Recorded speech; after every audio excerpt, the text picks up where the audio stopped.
කෝමාරිකා සිසිලැති bubble රෙදි සෝදනකොට ප්‍රෝවයිට් මගින් සුදු ඇඳුම් සුසුදු කරයි. බබල් රෝස සුවඳයි. දක්ෂ කවියෙකුට තමන්ගේ හිත ඇති දේ ඉදිරියට දාන්න විශාල පද සංඛ්‍යාවක් අවශ්‍ය වෙන්නේ නැහැ. ඒ වගේම විශාල පිටු සංඛ්‍යාවක් අවශ්‍ය වෙන්නේ නැහැ. කුකුලා නැති ගෙදර එළි වෙනවා නොදැනි. හරකා නැති ගෙදර රෑ වෙනවා නොදැනි. බල්ලා නැති ගෙදර හොරු වෙනවා නොදැනි. අම්මා නැති ගෙදර පණ යනවා නොදැනි. ජීවිතේ වැරදුනාට පස්සේ අන්තිමට ඉන්නේ මව පපන්.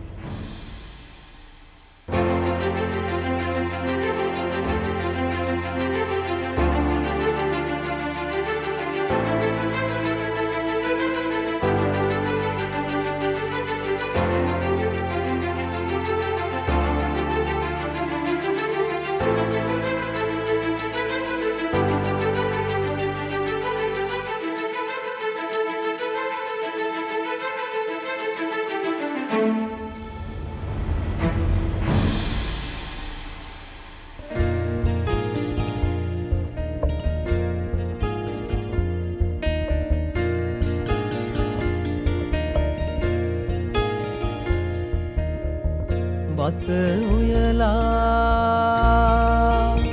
කාවී අපි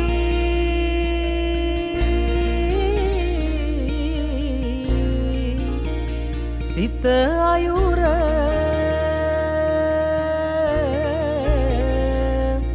තන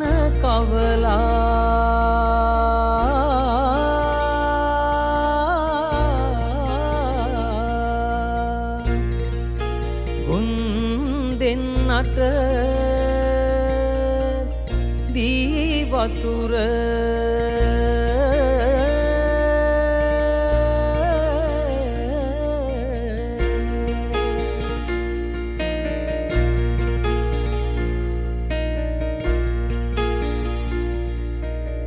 නතර වෙලා අද රැගා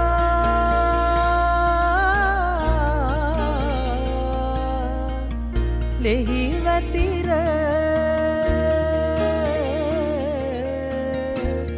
එලි වෙන ජාමේ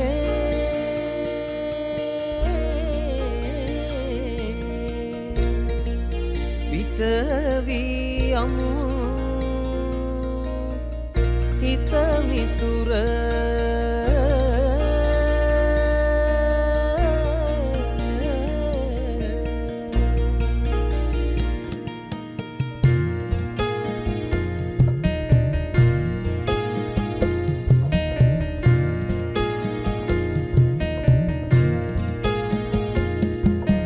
සසඳ සසඳ සඳ පානේ අපි යනවා සඳ පානේ අපි යනවා දෙයන්ගේ පිටයි මකොලි බඳට ගොන්වානක් වැඳ යනවා ගොම්බානක් පැඳ යනවා ගලෙලි හඤ්ඤයි සකිය සගව්වට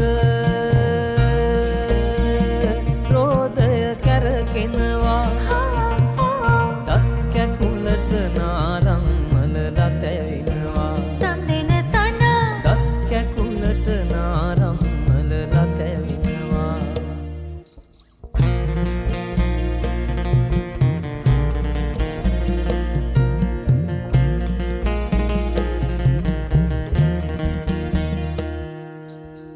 අයිබෝන් අපි හැමෝම කැමති කතන්දරවලට. අපි සාහිත්‍ය කලාවන් අධ්‍යයනය කරනකොට අතීතයේ ඉඳලම හැම කලාවක්ම වගේ වැඩි වර්ධනය වුණේ වර්ධනීය තත්වයන්ට පත් වුණේ කතන්දර කලාවත් එක්ක. ලෝකයේම ජනප්‍රිය කලා මාධ්‍ය වෙන්නේ විවිධාකාරයේ කතන්දර රඟ දැක්වීමේ කලාව.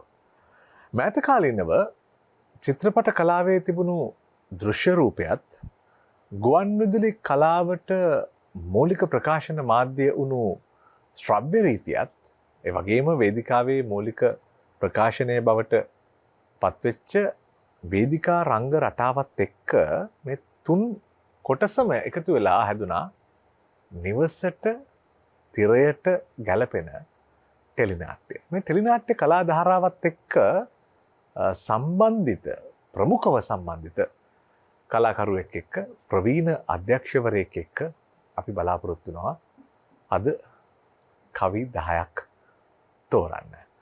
ප්‍රවීණ අධ්‍යක්ෂ රවීන්ද්‍ර විජේරත්න මහත්මයාට ආයිබෝන් කියලා බොහොම ගෞරවයෙන් පිළිගන්නවා. අයිබෝන්. අර මුල්ම කාලේ මම හිතන්නේ අපි රූපවාහිනී නාලිකා නරඹමින් ඉන්නකොට ජීවිතය ලස්සනයි කියලා ටෙලි නාට්‍යයක් විකාශය වෙනවා. දැන් එහි තියෙනවා මේ මොකද්ද අමුත්තක්. net පැහැර ගන්න තරුණකමක්. ඒක ඇතුළේ තිබුණා. ඒ රූප ඒ කාලේ රූප පෙට්ටියට ටිකක් අලුත් හැඩයක් එකතු කරා. ඊට පස්සේ මට මතකයි හොඳටම මම ඒ ටෙලි නාට්‍යයේ හෙව්වා නම් පෙළ අතරේ කවුද මේක ඇතුළේ ඉන්නේ කියලා.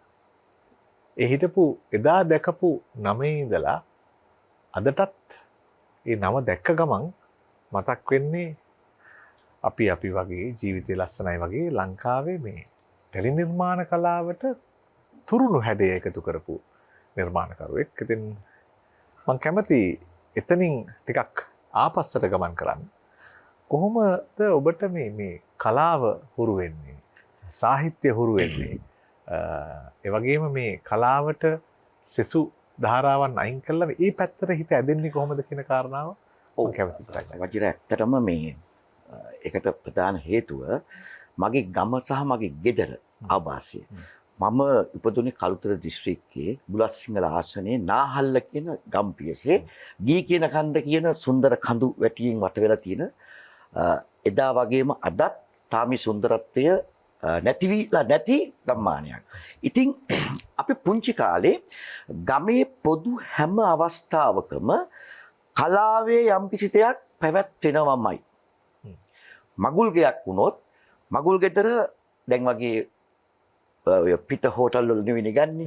ගමේ මුළු ගමේම ඥාතීන් එකතු වෙලා මේ උත්සවය ඉවර කළා අර වෙහෙස මහන්සිය නැති කරගන්න ප්‍රිය සම්භාෂණයක් පවත්වනවා. ගමේ කට්ටිය ඇවිල්ලා සින්දු කියලා. හැබැයි මේ සාජ්‍ය ඉවර වෙන්නේ හිටිවන කවි මඩුවකින්. ඒ කියන්නේ හිටිවන කවි කියන්න පුළුවන් දක්ෂතා තියෙන පිරිසක් අපේ ගමේ හිටියා. ඒ එක්කෙනෙක් මගේ තාත්තා.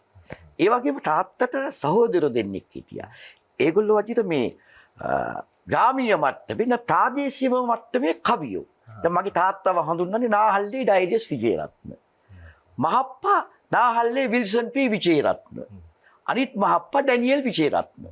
එතකොට ඒගොල්ලන්ට අපි පොඩි කාලේ ආරාධනා එනවා අපට පන්සලක පින්කමක් තිබුණත් පින්කම හමාර කළා අර ඉන්න පිරිස ප්‍රබෝධමත් කරන්න කවි මඩුවක් තියන්න කියලා. ඉතින් මට මතකයි ඒ තාත්තලාගේ කවි මඩු වලට ඒ කාලේ පියසේන රතු විතාන මහත්මයා, හොරවල සයිමන් මහත්මයා වගේ ප්‍රවීණ කවියෝ සහභාගී වෙනවා. අපි පුංචි අපි මේවා ආසාවෙන් බලන් ඉන්නවා.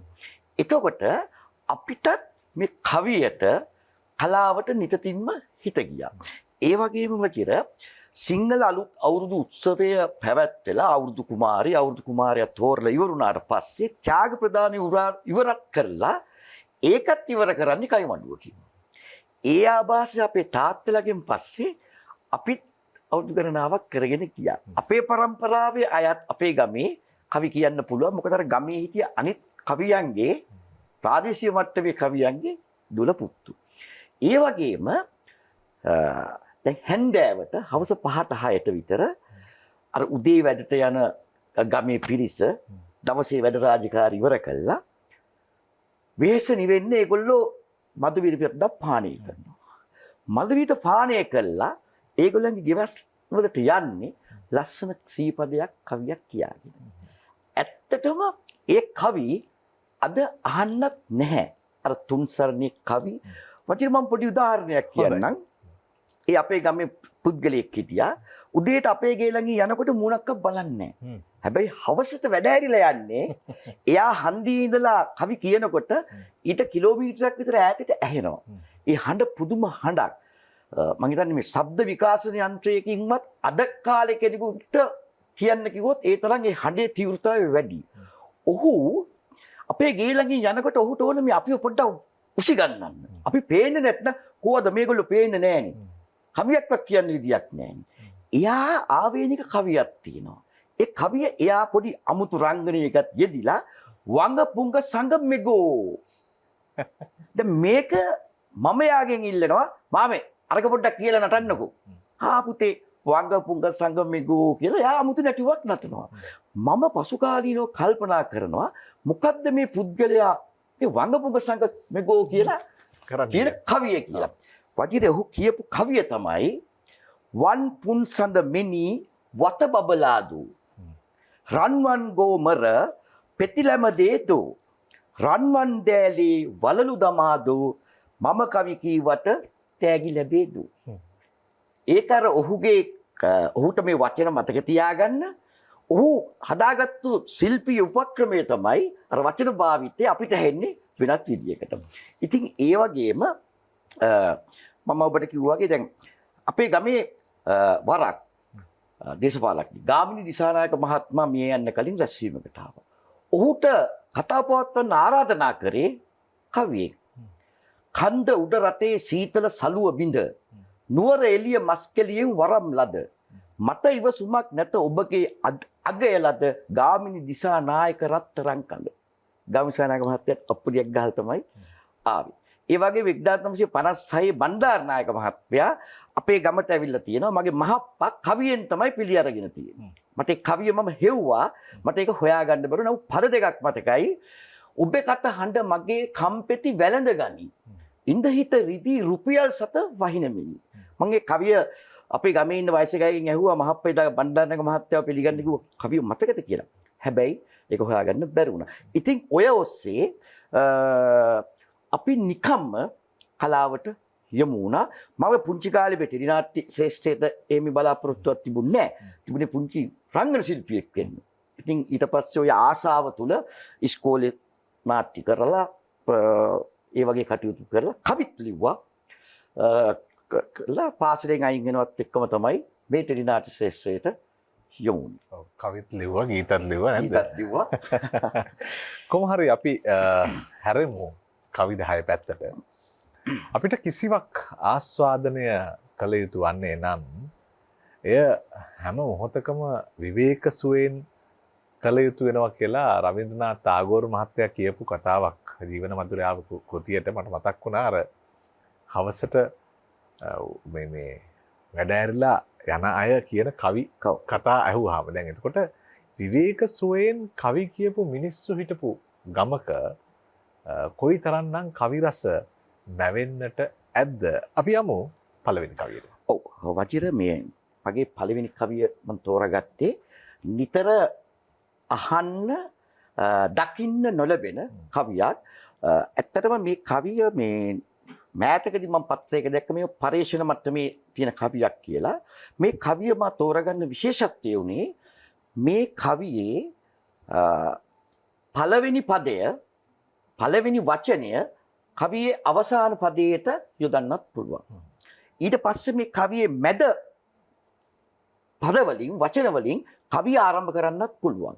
හැබැයි එලිවට එලිසමය අර්ථය කිසිවක් වෙනස් වන්නේ නැහැ. මා අහලා තියෙන පරිදි මේ කවි මාතර යුගයේ ලියවිච්ච කවි. හැබැයි මෙහි කිසිම තැනක සඳහනක් වන්නේ කවුද මේ කවි ලිව්වේ කියලා. හැබැයි දැඩි ආයාසයකින් විහෙස වෙලා මොකද නැත්නම් මේ ඝන පිහිටුවාගෙන මේ ශබ්ද රසය මේ ධ්වනිය පිහිටුවගෙන යන්න බෑ. මගේ පළවෙනි කවිය මෙන්න මේකයි. තුන්දාසර ප්‍රතිසේදිලි දල දසනිය. රන්දාහර ප්‍රතිසේදිලි යුග දෙතනිය.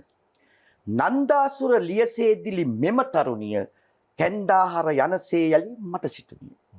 එතකොට මේක මේ වෙහෙස මාංශිලා ලිව්වත් යම්කිසි දෙයක් හිතේ තියාගෙන තමයි මේක ලියලා තිබෙන්නේ. නන්දා කියන කාන්තාව සුරලියක්සේ දැකලා තියෙනවා මට කන්දගෙන යන්න තියෙනවා හොඳයි කියන එක.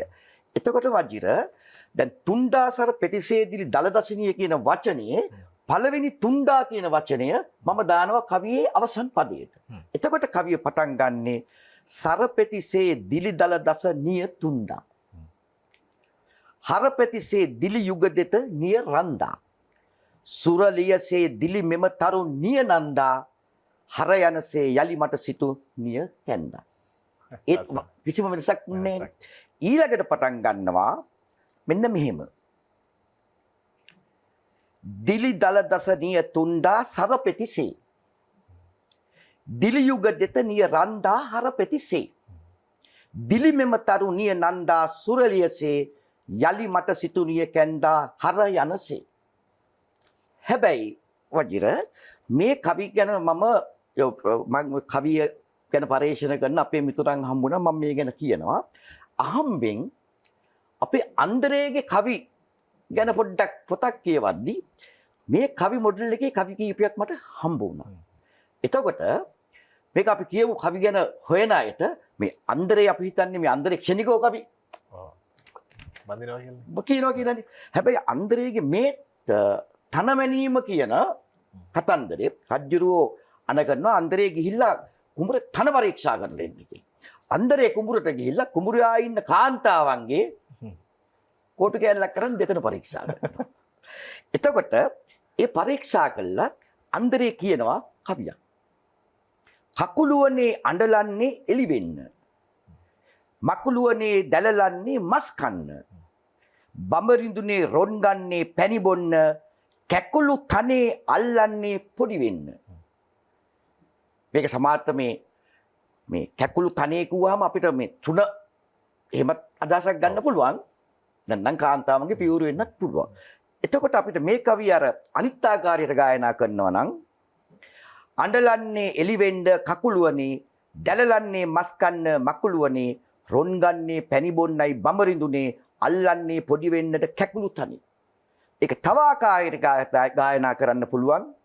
එලිවෙන්න කකුලුවනේ අඬලන්නේ මස් කන්නයි මකුලුවනේ දැලලන්නේ පැණි බොන්නට බඹරිඳුනේ රොන් ගන්නේ පොඩි වෙන්නට කැකුළු තනේ අල්ලන්නේ. ඉතින් මෙවැනි කවි නිතර අහන්න මේ ගැන කතා බහට ලක් නොවන නිසා මම හිතුවා මේ වැඩසටහනේ පළවෙනි කවිය විදියට මෙවැනි කවියක් තෝරගන්න. හොඳයි.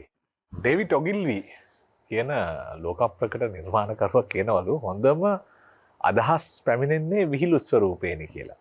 දැන් අන්දරේ හොඳම අදහස් පළ කරපු කෙනෙක් සහ කාටවත් කියන්න බැරි රාජාසනයට පවා ඉතාම විහිළු ස්වරූපයෙන් කියන්න තියෙන උපරිම දේත් කියන්න උත්සාහ කරපු කෙනෙක්. ඉතින් ඒ නිසා මේ චින්තනය හැකිතාක් විහිළු සහගත කරන්න, හාස්‍ය රූපයට ගන්න, එතන කියවෙන කතාව වෙන කොහොමවත් කියන්න බෑ කියලා තමයි ඩේවිඩ් ඔගිල්වි නිර්මාණකරුවා කියන්නේ. ඉතින් ඇත්තටම බැලුවයින් පස්සේ ඔබතුමන් මතු කරන මේ සාහිත්‍ය ලීලාවේ පැටලි දැන් මේ කවි දෙක අධ්‍යයනය කරොත් මම හිතන්නේ කවි රචකයන්ට ඉතාම හොඳ පාඩමක්. කවියක් ආකාස්මිකව පහළ වෙන්නේ නැති බව හොයාගන්න ඉතාම හොඳ පාඩමක්. අපි ඒට කෘතවේදී වෙමින් පළවෙනි කවියේ පළවෙනි ගීතය අහන්නයි සැරසෙන්නේ. ආනන්ද පද්මසිරි ප්‍රමුඛ කුරවි සංගීත කණ්ඩායම අද සංගීතය සපයන්නේ ඉන්දුනාත් නන්දසිංහගේ සංගීත අධ්‍යක්ෂණය. ගීගායනට අද එකතු වෙන්නේ විශාරද රුවින්ද සත්සර සමග විශාරද මයුරි කාංචනා.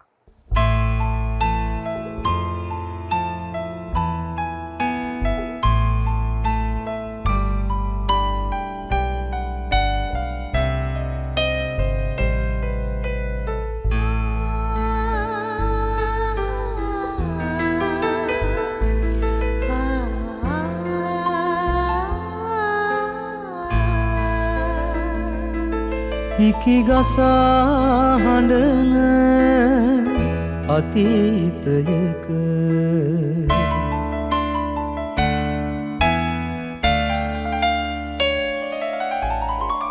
කඳුළු එක්ක ගනුදෙනු කරනා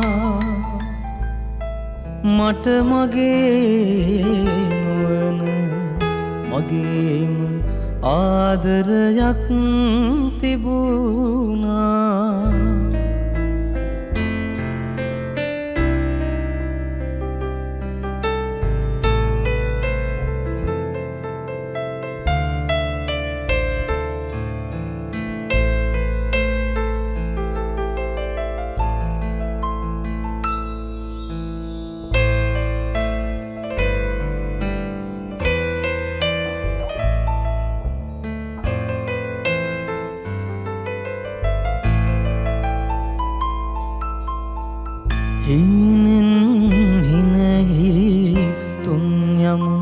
මාරවටා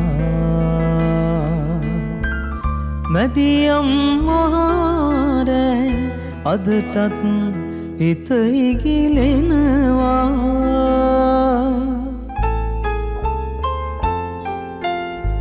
නින්දෙන් නැහැරි කළුවරේම යලි සොයනා මට මගේ නොවන මගේම ආදරයක් තිබුණා මගේම ආදරයක් තිබුණා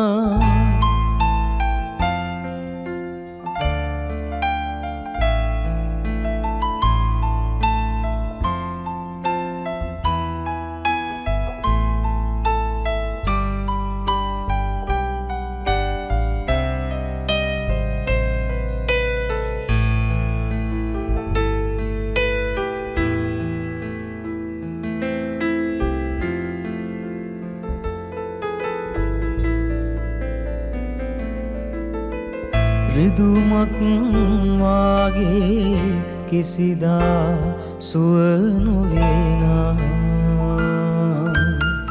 සුසුමින් විතරක් නිරතුරුවම පිරිමදිනා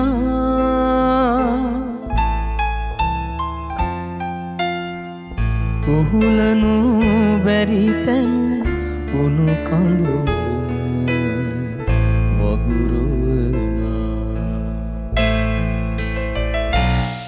මට මගේ නොවන මගේම ආදරයක් තිබුණා මගේම ආදරයක් තිබුණා මගේම ආදරයක් තිබුණා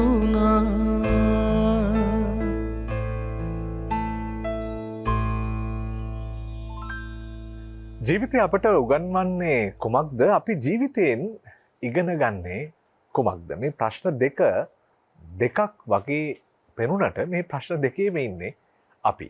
ඉතින් ඒ නිසා අපි හිතනවා නිවැරදියයි හැඟෙන තැන්වල හැම මොහොතකම නිවැරදි විදියට ජීවත් විය යුතුයි කියලා. ඒත් අපිට වරදිනවා. නැවත අපට වරදිනවා. ඉතින් එහෙම වර්ධින තැන්වල සමාන අසමානතා සහිතව කවියාට රැඳෙන්න පුළුවන් තැන්වල කවියා රැඳෙනවා. කවියා රැඳෙමින් ඒ වැරදුණු තැන් නිවැරදි කරගන්නට අපට උදව් කරනවා. නිවැරදි තැන් පෙන්වා දෙමින් ඒ ඔස්සේ යන්නට ආරාධනා කරනවා. කවියා එහෙමයි එහෙව් කවි තෝරන කවි 10ට ගී 10ක් වැඩසටහනේ රවීන්ද්‍ර විජේරත්න ප්‍රවීණයා එක්ක අපි යනවා දෙවෙනි කවියට.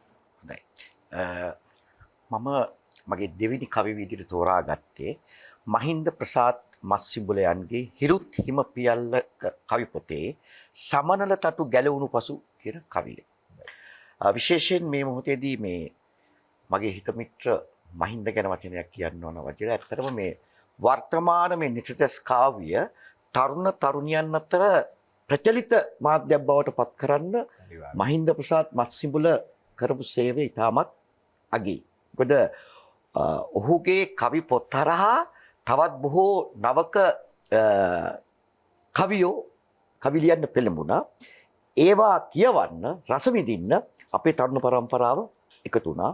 ඉතින් ඒ හරහා මම හිතනවා මේ අපේ සාහිත්‍යයේ කවියට මහින්ද ප්‍රමුඛ මේ නවක කවි පරපුර විශාල මෙහෙයක් කරලා තියෙනවා. සමනල තටු ගැලවුණු පසු කියන කවිය මම අද තෝරාගත්තේ මීට වසර ගණනාවකට පෙර මෙම මේ කවි පොත මම කියවද්දී මේ කවිය මට කියවාගෙන යද්දී මේ කවියේ සිද්ධියට සමාන සිද්ධියක් මට පොඩි අත්දැකීමක් තියෙනවා. ඒක මගේ පෞද්ගලික අත්දැකීමක් නෙවෙයි. මා දන්න කියන තරුණියකට මෙවැනි දෙයක් සිදු වුණා. මට පස්සේ හිතුණා ඇත්තටම පචිර මේ කවිය චිත්‍රපටියක්. මේක රූපරාමුවට නැගුණොත් ලස්සන චිත්‍රපටියක්. ලස්සන ටෙලි නාට්‍යයක්. අපි ගැන කතා කරමු. මම කවිය කියවන්නම්. දුක රත් කරගෙන කාපු බෝඩිමේම ටකරන් වහලේ යට ගැහැණියක් වෙනකොට නොතිබුණා නොවේ මහ මෙරක් හිත් රේණුඩ. දැන් අපිට පැහැදිලි මේ මොකද්ද කියලා. දුක රත් කරගෙන කාපු බෝඩිමේම ටකරන් වහලේ යට ගැහැණියක් වෙනකොට නොතිබුණා නොවේ මහ මෙරක් හිත් රේණුඩ. මම හිතන්නේ මේ හිත් රේණුඩ කියන්නේ මේ අර දුක තුනී කරගෙන හිටියනම් මේ ජීවිතේ මලක් නම් මලක් කාට හරි දෙනකොට හරි මලක් පුදනකොට හරි අපි රේණු පොඩි වෙන්න කැමති නැහැනේ. එතකොට සියලුම දේවල් මහා මෙරක් වගේ තීච්ච දේවල් සුණු විසුණුනා කියන එක තමයි මම හිතන්නේ මහින්ද කියන්නේ. තිබුණු කලබලයට ඔයා අතින් අලුත්ම යට ඇඳුම ඉරෙනකොට තරහක් ආවෙම නැහැ හිතට. ඔයා එක්කාසු කරයි කියන විශ්වාසිතමයි ජීවිතේ ලියා දැම්මේ ලෑලි ඇඳ උඩට.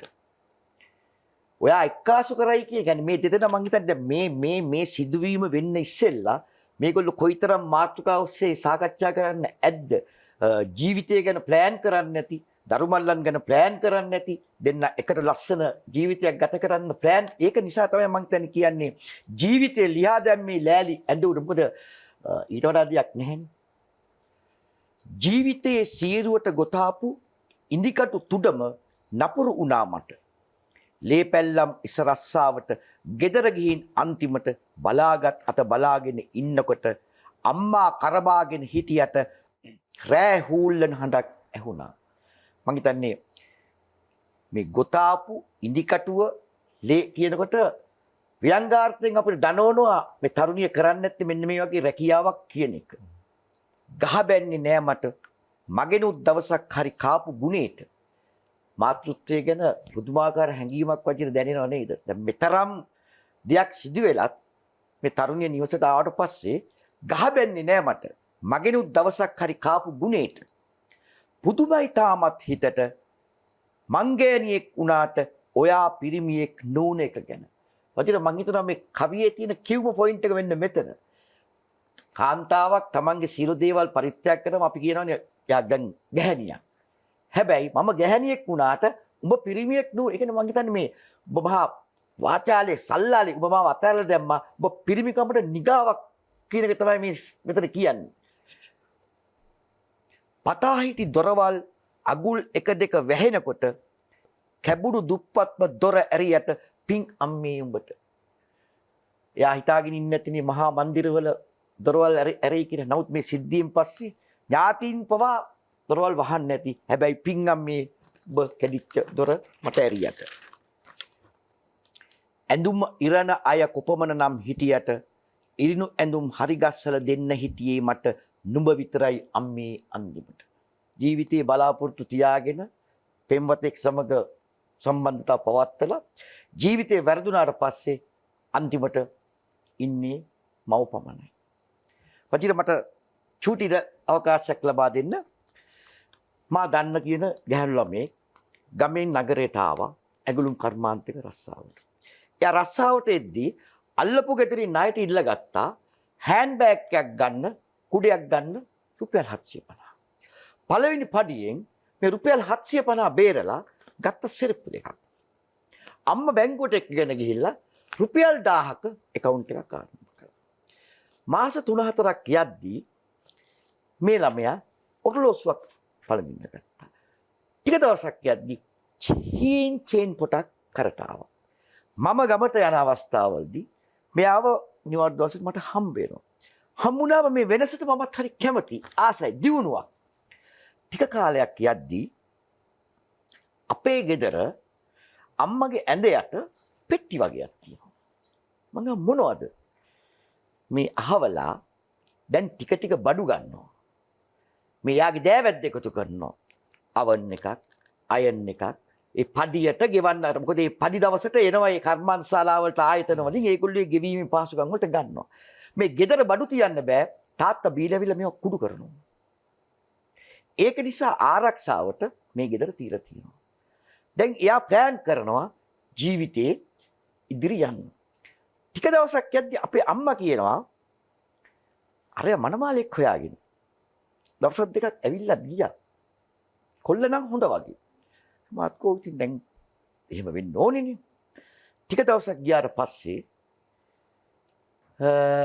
අර ගෙදර දොරවල් වැහිලා අර සමහර දවස්වල ඉඳ සෙන්සුරාදා දවස් මේගොල්ලෝ ගෙදරින් අලුතෙන් ගත්ත කැසට් එකේම හඬ අපිටත් ඇහෙනවා.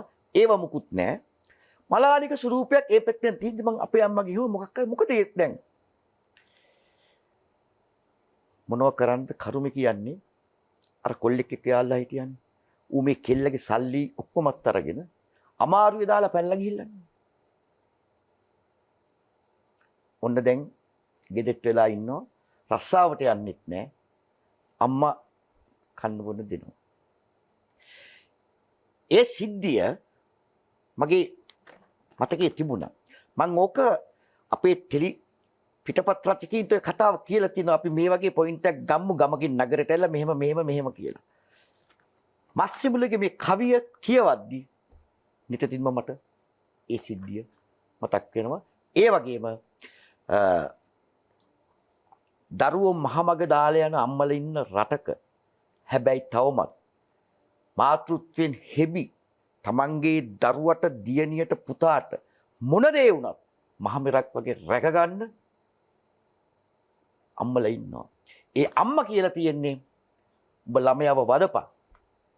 මගේ දෑති හයිය තියනකන් ඔබටයි ළමයාටයි කන්න දෙනවා. ජීවිතේ තීරුවලට ඉරිලා යන තැන්වල ඒ සිහින් ඉරිදිගේ තව තවත් කුඩා කොටස් බලන්න කැමති මිනිස්සු ඉන්න සමාජයක් මේක. අර ඉරිලා ගියාම ඒ සිහින් ඉරිදිගේ ඇවිද තව කුඩා කොටස් හොයාගෙන යන වටපිටාවක ඉන්නකොට ඒ ඉහිරුණු දේවල් මුලින්ම හිමින් එකතු කරලා අර පළවෙනි හැඩයට ආයි හදන්න උත්සාහ කරන අය ඉන්න තැන්වල ඉස්සරහින් ඉන්නේ අම්මලා. ඉතින් ඒ නිසා මේ මව් ගුණය ගරු කරමින් අපි දෙවන කවියේ දෙවනි ගීතය අහමු.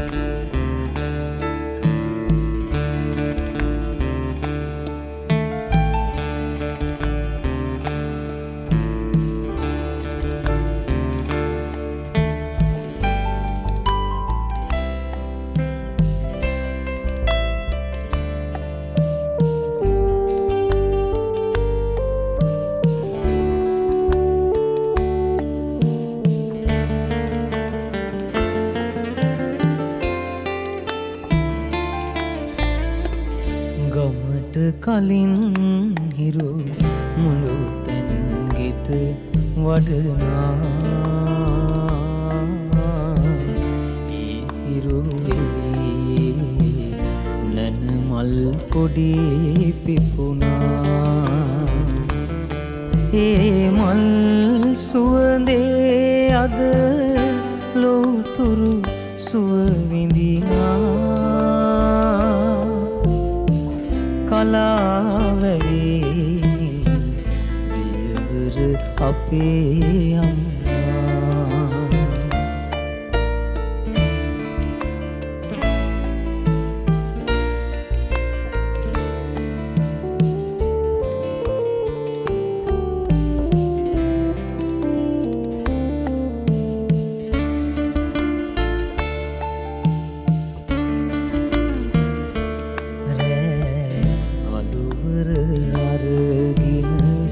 දරුවන් නිනතුරු සිතන නිවන් දකින්නේ රෑ කළුවර ඇවිදින් එකේ බිඳ හැඩු නිතන නිදී විඳ ගන්නේ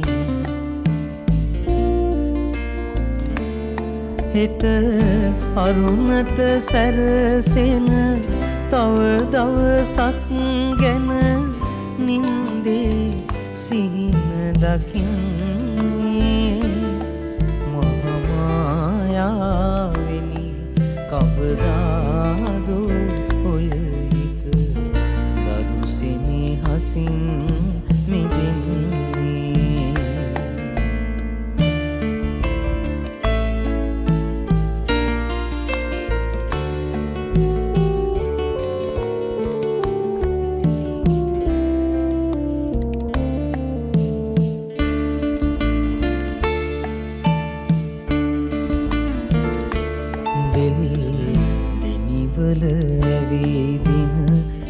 වාරි දෙන විට විහඟ ගීත බන පද වේවා බෝ මලුවක ඇවිලෙන පහන් වැටක්සේ තුන් සිත නිවී සැදේවා මතු උපදින සසරේ විශාකාව වී මෙත් මගනිත් හමු වේවා ඇත් රජීනියනේ ඔබේ නැලවිලි ගීතය ලොවම නිවන කවියක් වේවා ගමට කලින් හිරු මුළු තැන්ගෙට වඩනා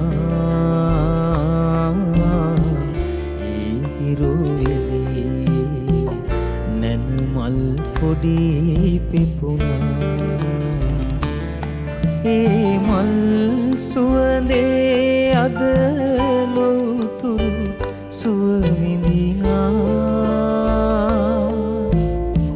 කලාවැවේ නිවි දියවර අපේ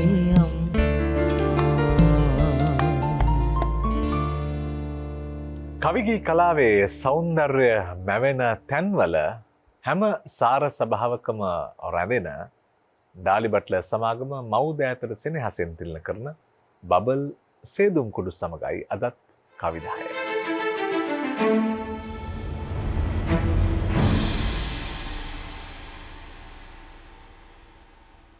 කෝමාරිකා සිසිල ඇති බබල් රෙදි සෝදන කොටු ප්‍රෝවයිට් මගින් සුදු ඇඳුම් සුසුදු කරයි. බබල් රෝස සුවඳයි.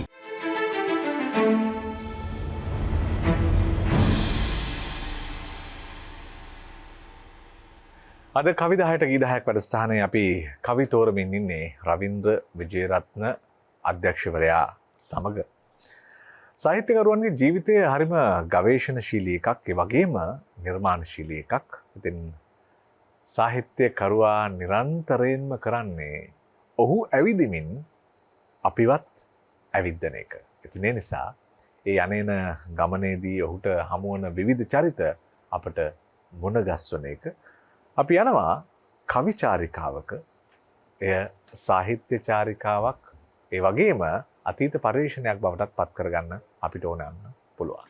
මම තෝරාගත්තේ මේ පැරණි කරත්ත කවියක්. ඇත්තටම මේ එක තෝරගන්න හේතුවක් තියෙනවා. මොකද මේ කවි අද අහන්න ලැබෙනවා අඩුයි. ඉතින් මේවත් ලොකු රසයක් තියෙනවා. ඒ වගේම මේ සැඟවෙච්ච දේවල් බොහෝ මේ කවි අතර තියෙනවා. අපි කවිය රස විඳිමු. සසඳ සසඳ හඳ පානේ අපි යනවා, බම්මල් බඳට ගොම්බානක් දක්කනවා, සකිය සගව්වට රෝදය කැරකෙනවා, දත් කැකුලට අපි කුරු නෑගල් යනවා. මේ දත් කැකුල මම හිතන්නේ එතන ලස්සන සිනාවකින් පිරි කාන්තාවක්ගේ නවාතැන් පොලක් තියෙන්නේ නැති. මොකද පාරු සහ කරත්ත කරුවන් තමන්ගේ රාත්‍රී නවාතැන් පොළ බවට නැත්නම් ඒගොල්ලෝ ආහාර ගන්නා ස්ථානයේ බවට පත් කරගෙන තියෙන බොහෝ විට තරුණ කාන්තාවක් එතන ඉන්නවමයි. මොකද මේ අයව මේ නවතා ගැනීමට යොදන එක උපක්‍රමයක් තමයි මේ තරුණ කාන්තාව. ඒත් මම හිතන්නේ මේ දත් කැකුල කියන වචනේ පාවිච්චි වෙන්නේ අන්නේ වින්ද වෙන්න ඇති. සසත සසත සඳපානේ අපි යනවා, මක්කුලි බඳට ගොම්බානක් බැඳ යනවා, සකිය සරගව්වට රෝදය කැරකෙනවා, දත් කැකුලට නාරම්මල ලත වෙනවා, කොළඹ කොටුවේ කොටු දොරකට තාප්පේ, දකුඩුකු ගගා බිම පෙරලෙන පීප්පේ, එගොඩ ගොඩේ රාවි කුරන කෝප්පේ, දෙනවද අක්කේ ඔය පුච්චන ආප්පේ. අපි නිකන් චිත්‍ර රූප මැවිලා පේනවා නේද? අර දකුඩුකු ගගා මේ කවියා අපිට චිත්‍ර රූප මවමින් මේ සිද්ධිය මැනවින් විග්‍රහ කරනවා. බත උයලා කාබී අපි සිත අයුර, තනකවලා ගොන් දෙන්නට දී වතුර, නතර වෙලා අද රෑ ගාල් ලෙහි වැතිර, එළිවෙන ජාමේ පිට වී යමු හිතමිතුර. බැඳලා විය බාන ගොන් දෙන් නගි කරට, මැනලා ගනිමු බෝතලයක් සිනිමකට, බෙදලා බොමුව හැමදෙන එක්ක හරියට, කොතලාවල පසු කර මිතුර හනිකට. මං හිතන්නේ මේ සිලිමකට බෝතලයක් අරගෙන මිතුරන් එක්ක බෙදාගන්නේ වචන මොකද මේ අපි මේ කරත්ත කරුවන් කියලා මේ ගැල් ගමන අපි හිතුවට මේක බොහොම අවදානම් ගමනක්. දැන් අපේ ගම් ප්‍රදේශේ ඉඳලා ඉස්සර කළුතර නගරයට ඇත්තටම කරත් ඇවිල්ලා තියෙනවා. ගමේ යාන්නේ ටික නගරයට ගිහලා නගරෙන් හැබැයි මේ එන යන මාර්ගයේ මංකොල්ලකාරයෝ ඉන්නවා. කප්පම් කරුවෝ ඉන්නවා. මේගොල්ලන්ට අදත් එට්ටම් කරන කට්ටිය ඉන්නවා. වෙනත් ප්‍රදේශවල ගැල් කරුවෝ. ඒක නිසා මේ ගම් දෙක තුනක කරත්ත කරුවන් එක තැනකට එකතු වෙලා ඒගොල්ලෝ බොහොම සාමූහිකව තමයි මේ එන්නේ. මොකද අර මගදී එල්ල වෙන තියෙන තර්ජන ගර්ජනව වලට මුහුණ දෙන්න පුළුවන් වෙන්න. සසද සඳපානේ අපි යනවා මක්කොලි බඳට ගොම්බානක් බැඳ යනවා. සක්කිය සගව් වට රෝදේ කැරකෙනවා දත් කැකුලට නාරම්මුල රත වෙනවා. හොඳයි. අපි ඒ කරත්ත රෝදේ දැවටි යමු තුන්වෙනි කවියේ තුන්වෙනි ගීතය අහන්න.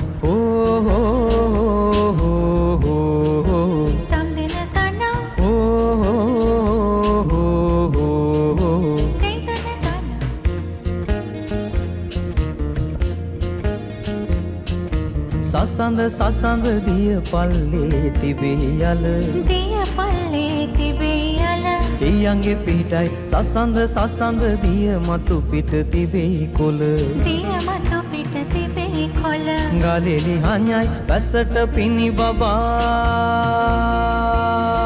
මෝරණ කැකුළු මල මස්තකයින්ට මුතු කුඩයකි නිලුම් මල තම් දෙන තන මස්තකයින්ට මුතු කුඩයකි නිලුම් මල සකිය සගව්වට රෝදය කැරකෙනවා සසඳ අපි මහපාරේ යනවා සකිය සගව්වට රෝදය කැරකෙනවා සසඳ අපි මහපාරේ යනවා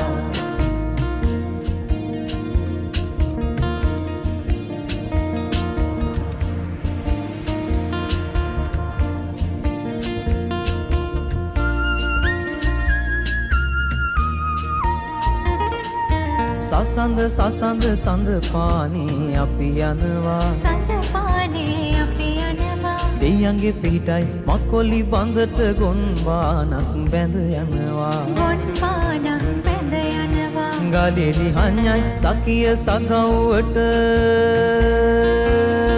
රෝදය කැරකෙනවා දත් කැකුලට නාරම්මල ලතැවෙනවා තම් දෙන තන දත් කැකුලට නාරම්මල ලතැවෙනවා සකිය සගව්වට රෝදය කැරකෙනවා සසඳ අපි මහපාරේ යනවා සකිය සගව්වට රෝදය කැරකෙනවා සසඳ අපි මහපාරේ යනවා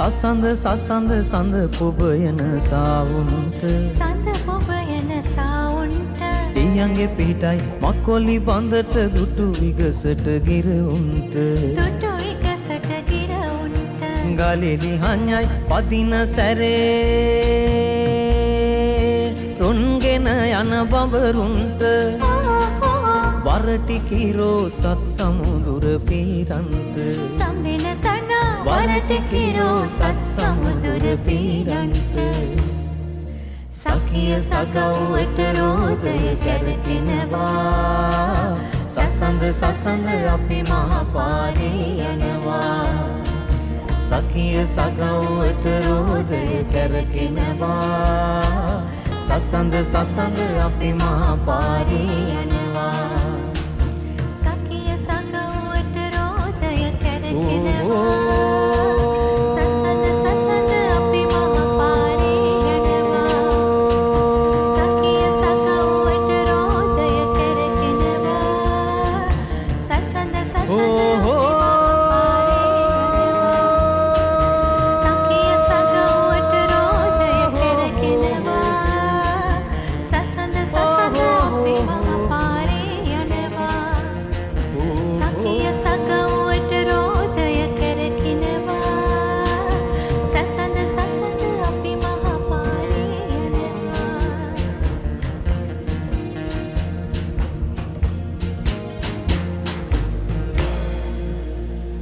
සිංහල සාහිත්‍යයේ පෝෂණය සඳහා කාන්තාවන්ගේ මැදිහත්වීම අතීතයේ ඉඳලම සිද්ධ වෙලා තියෙන බව අතීත තොරතුරු විමර්ශනය කරනකොට අපට පැහැදිලි වෙනවා. අග්බෝ රජ්ජුරුවන්ගේ කාලේ 12 මහා කවියෝ හිටියා කියලා කියනවා. ඒ කවියෝ 12 දෙනාගෙන් දෙන්නෙක් කාන්තාවෝ කියලා අපි අහලා තියෙනවා. ඒ වගේම සීගිරි කැටපත් පවුරේ කවි ලියපු ලීලාවතී බිසව ආදී වූ මේ කවි පරම්පරාවක වර්ධනීය ලකුණු අපි ඉතිහාසයේ සිට හොයාගෙන එනකොට අපිට මේ වැඩිපුරම කාන්තා ලකුණු හමුවන කවි යුගයට යනවා 4 වෙනි කවිය තෝරා දෙන විට රවීන්ද්‍ර විජේරත්න කලාකරුවා. ඔව්.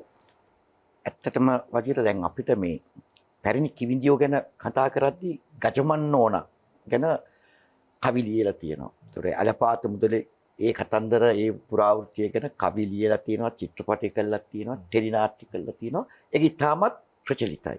හැබැයි මේ ගජමන්නෝන හා සමාන නොවුනත් ඒ කාලේ තවත් කිවිඳියෝ ඉඳලා තියෙනවා. අපි අතරින් මතෝරාගත්ත රංචාගොඩ ළමයා, රුණහාමිනී, බලවත්තල මැණිකේ. එතකොට ගජමන්නෝන අලපාත මුදලි සමගයේ ප්‍රේම හුටපටයත් එක්ක යම්කිසි ප්‍රචලිතභාවයක් ගනිද්දී මේගොල්ලෝ තරම් ජනප්‍රියතාවයක් පත් වෙලා නැහැ. හැබැයි රංචගොඩ ළමයා, රුණහාමිනී, බලවත්තල මැණිකේ කියන මේ කිවිඳියෝ තුන්දෙනාගේම පොදු සාධකයක් තියෙනවා. එකක් එක්කෝ මේගොල්ලෝ ස්වාමියා හැර ගිහිල්ලා. එක්ක ස්වාමියා මේ අය එක්ක හිටිද්දී වෙනත් අනියම් සම්බන්ධතාවයක් පැවැත්වෙනවා. වෙන ප්‍රශ්න. වෙන ප්‍රශ්න. කියන්නේ අද වගේ කාලෙක නම් මේගොල්ලෝ උසාවි යන්න ඕනි ප්‍රශ්න තමයි මං හිතන්නේ මේ කවියෙන් විසඳගෙන තියෙන්නේ. මං හිතන්නේ හිත තුළ තියෙන එකක් කැකෑරෙන වෛරය කවියෙන් එළියට දැම්මා. සහ සමාජය ඒගොල්ලන්ට වෙච්ච සමාජ අසාධාරණය කියන්න කෙනෙක් නැති නිසා කවියෙන් මේක කියලා දැම්මා. එතකොට මේ රංචගොඩ ළමයාගේ කවි ගජමන්නෝනගේ කවි තරම් රසයක් නැහැ. එහි ශබ්ද රසයක් නැහැ. ධ්වනියක් නැහැ. හැබැයි යම්කිසි ආකාරයකට ලියලා තියෙනවා. මම තෝරාගත්තා රංචගොඩ ළමයාගේ කවියක්. එහෙව් රටේ රංචාගොඩ ඉපදීලා රුහුණු රටට මන් දීලා ඉලව්වේ. කතරගම ගොහින් නැහුණා පිහියෙමිට ආචාරියෙක් නෑ ගිරුවා පත්තුවට. එතකොට මේ රංචගොඩ කියන ගමේ ඉපදිලා මෙයාව මේ රුහුණු ප්‍රදේශයට කසාද බන්දලා තියෙනවා. රංචගොඩ ළමයා මේ විවාහයට එතරම් කැමැත්තක් දක්වලා නැහැ. අන්න ඒ අප්‍රසාදය තමයි මේකෙන් ප්‍රකාශ කරලා තියෙන්නේ. ඊට පසුව ඔහුගේ ස්වාමියා ගල්කිස්ස ප්‍රදේශයේ වෙළඳ ව්‍යාපාරයක් පවත්වලා තියෙනවා. හැබැයි ගල්කිස්ස ප්‍රදේශයේ මුහුදු තීරය අද වගේම එදත් පොඩ්ඩක් සංකර භාවයෙන් වැඩි වෙන්නේ නැතිනේ. ඔහු අනියම් සම්බන්ධතාව පවත්වලා තියෙනවා. ඒ සම්බන්ධතාවල් ඔස්සේ ඇය ලියූ කවියක් තමයි අනේ සුසානෝ මම කොළඹ යනකොට බල්ලොත් නොකන වැලවරකා ගල්කිස්සේ. දෙමට පොතු කකා කටහම යනවාය හැම දෙවියෝ මගේ වාහේ රකෝ රකු. මේ දෙමට පොතු කාලා තියෙන්නේ බුලත් විත කන්න බැරි පොඩි ආර්ථික අගහිගකමකින් පෙළෙන අය.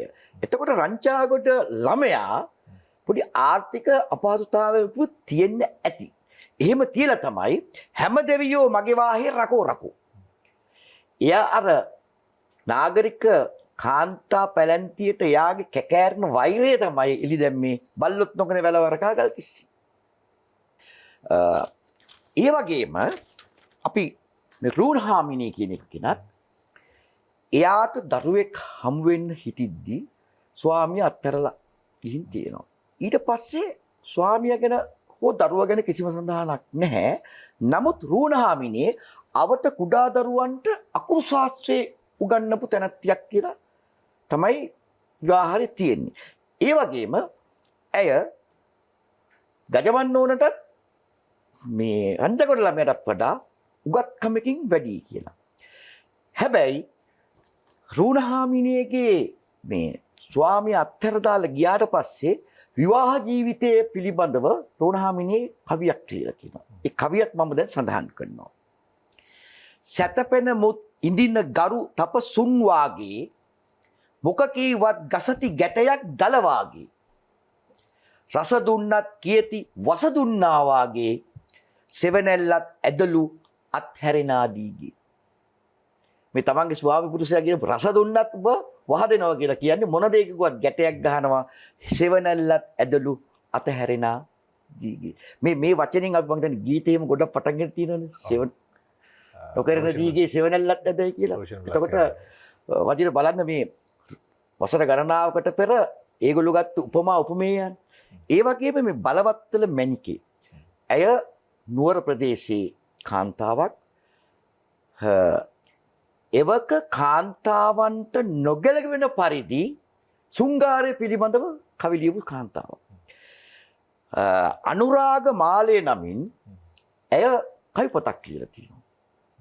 ඒ කවි මං හිතන්නේ දැන් නැහැ. මොකද ඒ තරම් සුංගාරය තම ස්වාමියා සමග නිදියහනේ හැසිරෙන ආකාරය පවා මේ සුංගාර මාලේ නැමැති කවි පොතේ ඇයි ලියලා තියෙනවා. මම උත්සාහ කරා ඒ කවි හොයාගන්න. ඒ කවි හොයාගන්න නැහැ. ඉතින් අර ගජමන්නෝනා යම්කිසි ප්‍රචලිත තත්ත්වයක හිටිද්දී මෙවැනි කවි ලියපු මෙවැනි චරිත තිබුණායයි කියන එක අපේ ආදරණීය ප්‍රේක්ෂකයෝ සමග කතා බහ කරගන්න ඕන නිසා මා අද දවසේ මේ කවි ටික තෝරගත්තා. කොහොමත් මේ මාතර අවදී සාහිත්‍ය යුගය කියලා කියන්නේ ලන්දේසි පාලන කාලයේ අවසාන කාලයේ ඉඳලා ඉංග්‍රීසි පාලන කාලයේ ආරම්භය. දැන් එහෙම බැලුවාම මේ මාතර කිවිඳි යුගය දැන් ගජමන්නෝන රූණහාමිනේ රංචාගොඩ ළමයා සබේ විදානයේගේ සොහොයුරි අත්තරගම කුමාරයාමි දෝන ප්‍රැන්සිස් දිසානායක ළමාතැනී විජයකුන් මේ වගේ මේ බොහෝ නම් තියෙනවා. මම හිතන්නේ ඊටාම හොඳ ප්‍රවේශයක් දෙන්නේ රවින්ද්‍ර විජේරත්න මහත්මයා මේ අයව හොයාගෙන යන්න. අපි යමු 4 වෙනි කවියේ 4 වෙනි ගීතය.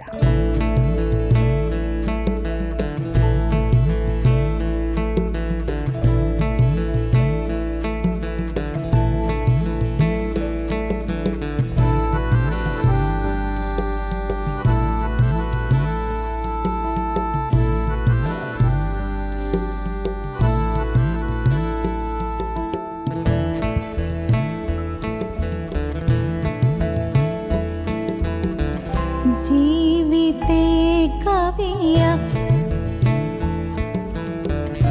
ආදරේ සොඳුරුතම වදන කඳුලැලි පිඳක් හසරැලි පොදක්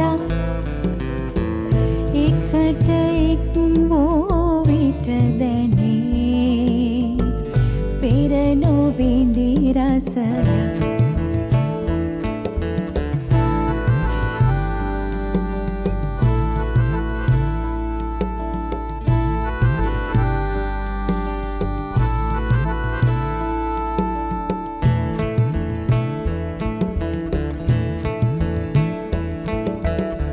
පසුපසින් හඹායින අතවර හැර දමා යා නොහැක බෝදුර දුකද ඉවසා දරාගන්නට සිතට බල කරනා හැඟුම් අවදිව මෙවේ කවිකම ජීවිතේ කවියක් ආදරේ සොඳුරුතම වදනා.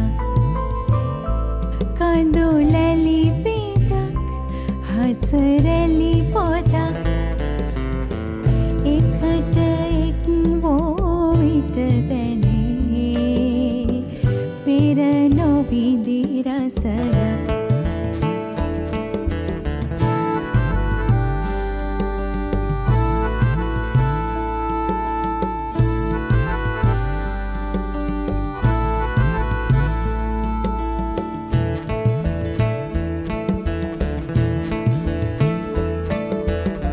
සෙනෙහසින් රැඳී උන් එක දන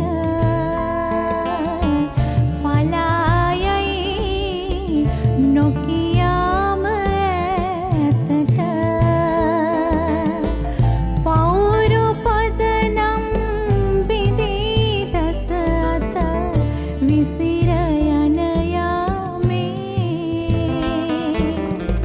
කවුරු නම් ලං වේද තනියට ජීවිතේ කවියක් ආදරේ සොඳුරුතම වදනක් කඳුලැලි පිටක් හසරැලි පොදක් එකට එක් වූ විට දැනේ පෙර නොවිදි රසයක් ඉර සහ සඳ කියන්නේ අපේ ජීවිතයේ සියලු සිතුවිලි කලාප අත්පත් කරගන්නා වූ අදහසක්, ඒ වගේම සංකල්පයක්, ඒ වගේම ආකාශ වස්තුවක්. ඒකට හේතු බොහොමයක් තියෙන්න පුළුවන්. ඇයි අපේ හිත අත්පත් කරගන්නේ? දැන් ඉර එළිය දීලා ඉර බැහැගෙන යනකොට සඳට අපි බාර දීලා යන සංකල්පනා සාහිත්‍යයේදී බොහොම ලස්සනට කවියෝ උදව් කරගෙන තිබෙනවා. ඉතින් එහෙම කල්පනා ලෝකවල අපිව තනි කරවන කවියන්ගේ කවි හොයාගෙන යන කවි 10 අපි එනවා පස්වෙනි කවිය හොයන්න රවින්ද්‍ර විජේරත්න අධ්‍යක්ෂවරයා තෝරා දෙන. හොඳයි. මගේ පස්වෙනි කවිය විදිහට මම තෝරාගත්තේ ආර්යවංශ රණවීර සූරීන්ගේ තවමත් මල් කෘතිය ඇසුරෙන් එහි අම්මා කියන කවිය. වජිර ඇත්තටම මම මේ කවිය තෝරගන්න හේතු වුණේ දක්ෂ කවියෙකුට තමන්ගේ හිත ඇති දේ එළියට දාන්න විශාල පද සංඛ්‍යාවක් අවශ්‍ය වෙන්නේ නැහැ.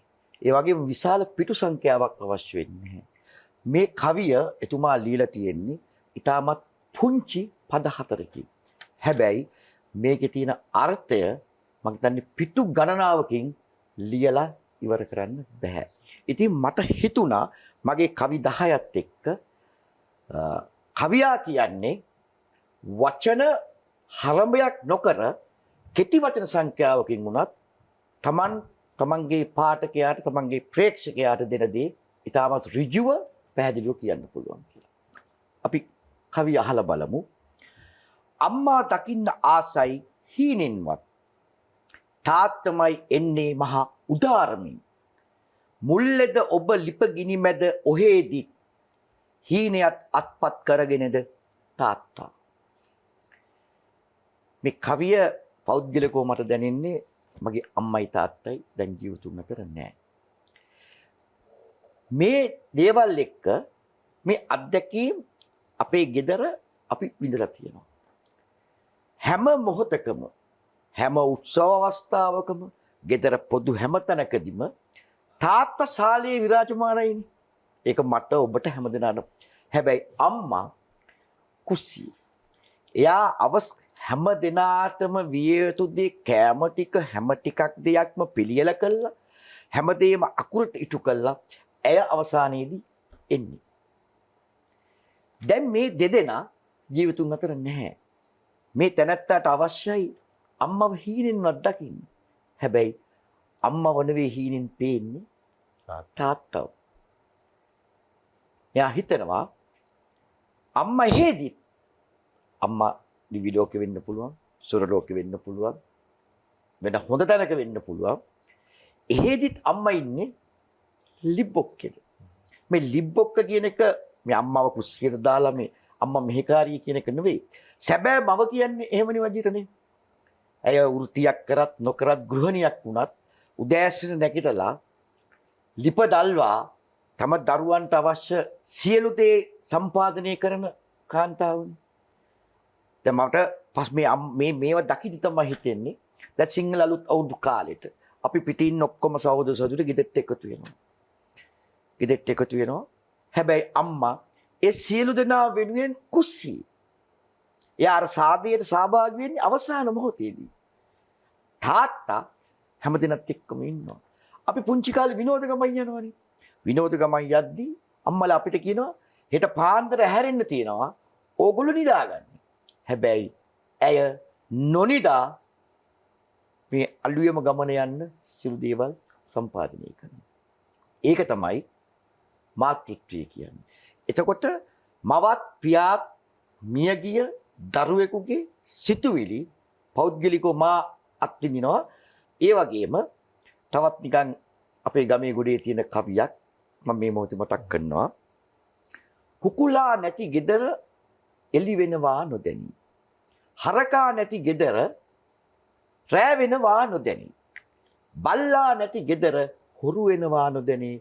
අම්මා නැති ගෙදර පණ යනවා නොදැනි. අම්මා නැති ගෙදර ඒ කියන්නේ මිනිහෙකුට පණ යනව තරම් දෙයක් නැහෙනි. නමුත් අම්මා නැති ගෙදර ඒක දැනෙන්නෙත් නෑ. මොකද අම්මා ඉන්නවා නම් පණ යන්න දෙන්නේ නෑ. වතුර පොඩක් හරි දෙනවා. ඉතින් ඒක නිසා මාතෘත්වයට තියෙන ආදරය ඒ මගේ පියාත් මවත් මතක් කරමින් මේ වැඩසටහනේදී ඒ දෙදෙනා කොහේරි ලෝකයක හොඳින් ඉන්නවා ඇති හිතමින් සුවහසක් මව්වරුන්ට පියවරුන්ට මේ ආර්යවංශ රණවීර මහත්මයාගේ අම්මා කියන ගීතය මම මේ කවිය මම මේ මොහොතේදී පුද කරනවා. හොඳයි. අසිරිය හැම මොහොතකම ජීවිතයට අරගෙන එනම් මහ පොළොව වගේ ගසක් වගේ අම්මා තාත්තා අපේ ළඟ හැම මොහොතකම රැඳෙනා බව සිහිපත් වෙන ඒ කවියත් එක්ක අපි යනවා කවියට අදාළ පස්වෙනි ගීතයට.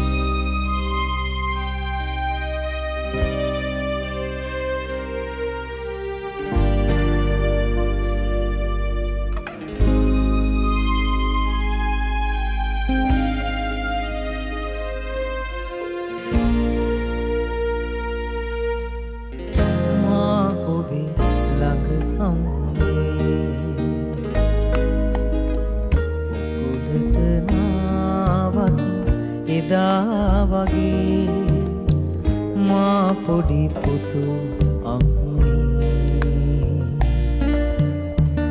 යදුනක් ඇතින් උන්නත් මා ඔබ ළඟ අම්මේ කුලට නාවත් එදා වගේ මා පොඩි පුතු යුදුනක් ඇතින් උන්නත් මා ඔබ ළඟ අම්මේ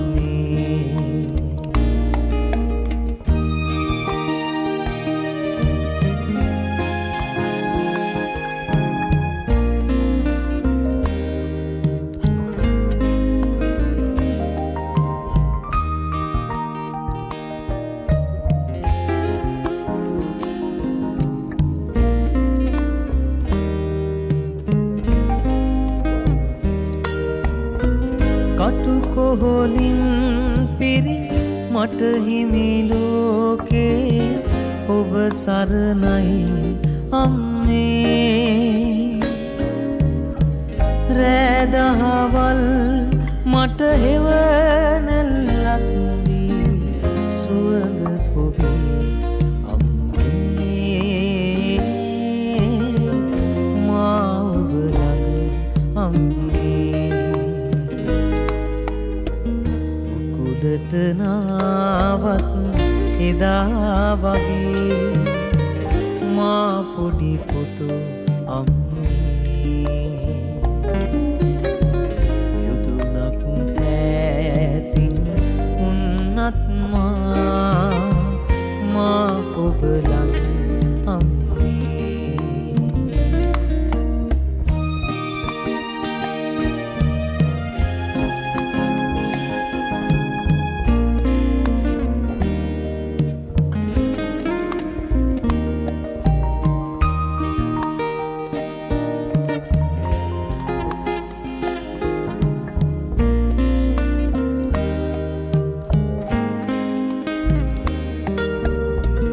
අතපය දැඩීවී වැඩි හිටියූමා ඔබ සෙවනේ අම්මේ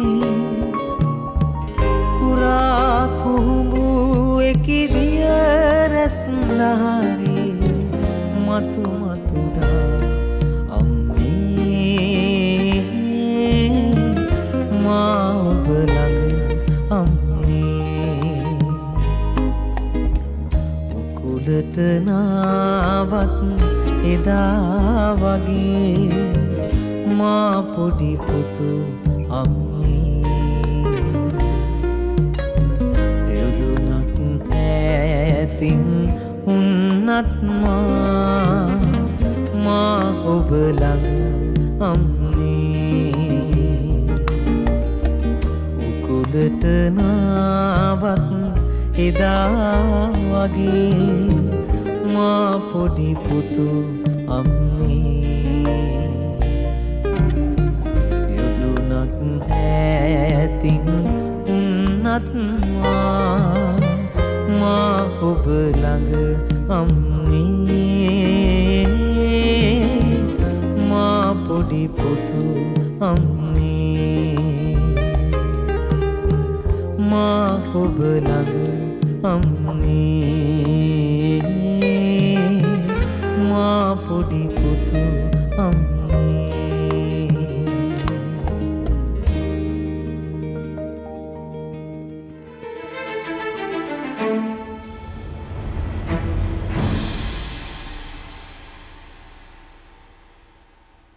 කෝමාරිකා සිසිල ඇති බබල් රෙදි සෝදන කොටු ප්‍රෝවයිට් මගින් සුදු ඇඳුම් සුසුදු කරයි. බබල් රෝස සුවඳයි.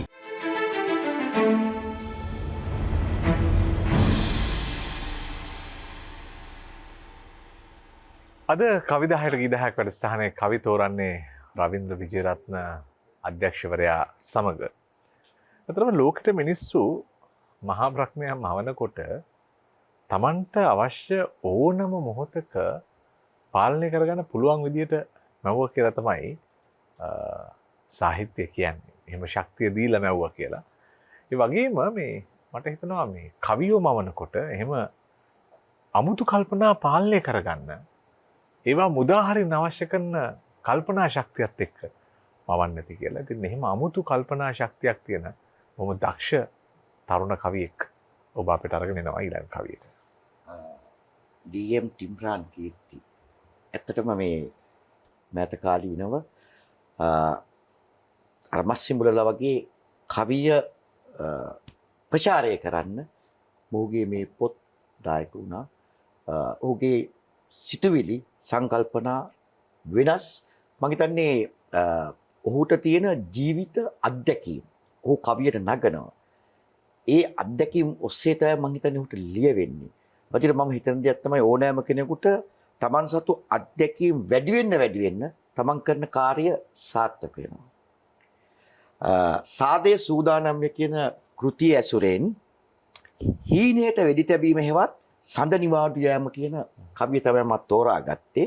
ඔහු මේ කවිය ආරම්භයට පෙර නිමිත්තක් ලබා දීලා තියෙනවා. ඒ නිමිත්ත තමයි ආයතනයේ බස්රියට ඇඟලුම් සේවිකාවක් අතරමඟින් ගොඩ වී එවිට ඇගේ කුඩා දියණිය හඬා වැටි. එතකොට මේ කවිය කියන්නේ ඉස්සෙල්ලා ටිම්රාන්ගේ හිතේ තියෙච්ච සිතුවිල්ල අපිට දැනෙනවා. අපි හෘදයාංගම අපි යම් පසුබෑමකට ලක් වෙලා තමයි මේ කවිය කියවන්නේ. බටහිරින් කූද්දන ඉර නැගෙන නැගෙනහිර අහසට සිනාසෙන විට රතුදත් විලිස්සාගෙන ගිහින් එන්නම් කියා සෙනෙහසින් මතුරනවා හැර පුරුදු මන්තරය ගිහින් එන්න යන ජීවිතවලට කොහෙන්ද පෝසත් වචන. හරිම පැහැදිලිනේ වදිරනේ. හැමදාම ගිහින් එන්නම් කියලා යනවා. නමුත් ඒ වචන තුල අර කුඩා දීනියෝ දමා යාමත් සමග ඇති වෙන සිතුවිල්ල. ලේකිරි කර පෙව්වාටම ඇති උන බැඳීමක් යයි කියන්නට මවගේ සෙනෙහස බොලන නැත දියණියනි මා කිසි දින. ලේමස් නහර දිය කර අස්වද්දලා උන්ටම ජීවිතයේ ගැටගසා තබන යාන්තන් සොච්චමකට අද දිනත් සිදු නොවන හෙට දිනත් සිදු නොවන පාරාරෝපණය ගැන පාඩම කියා දෙන්නම් නුඹට මතුදාක. මේ අම්මා දන්නවා තමන් විකිරෙනවා. තමන්ගේ ශ්‍රමයට නිසි වැටුපක් ලැබෙන්නේ නැහැ. මේ සමාජ විෂමතාවයේ දීනිට කියා දෙන්නම් කියලා කියන්නේ. ටිකෙන් ටික ගිනියම් වෙන හැටි හාත්පස දැනෙනවා නොවේද නුඹට? වම දකුණ පැටළුණ පාටක් නැමැති විකීර්ණ හරිසැරයි අපේ කළුහමට. ඕසෝන් ස්තරය යනු තවත් කම්කරු සමිතියක් විතරයි රතු පාට ගාගත්ත. මදන් වචන මේක විග්‍රහ කරනවා නම් සාකච්ඡා කරනවා නම් මේ පද පේලි 3-4 තොස්සේ අපිට පැය ගාණක් කතා කරන්න පුළුවන්. රතු පාට බැනර් ගහගත්තට කම්කරුවන් වෙනුවෙන් කිසිදු දෙයක් සිදු නොවන වාතාවරණයක් තියෙන්නේ. ඕසෝන් ස්තරයත් සුණු විසුණු වෙලා අපේ හැමට අපිට උපද්‍රවයක් කරනවා නම් මොහු කියනවා මේ රතු පාට ගාගත්තු ඒකත් කම්කරු සමිතියක් විතරයි කියලා. يعني කිසිදු හවුවරණක් වෙන්නේ නැහැ වර්තමාන දේශපාලනය හා සමානව තමයි. පමාවිය නොහැක තව මට නොපමාවුද පමාවක් උන්ට සූර්යා සිරකරුවන්නේ අප සැම කියා දෙන්නම් පාඩමේ ඉතුරු ටික සඳ කිරි පැණි අරන් නුඹේ ලෝකෙට එන වෙලාවට.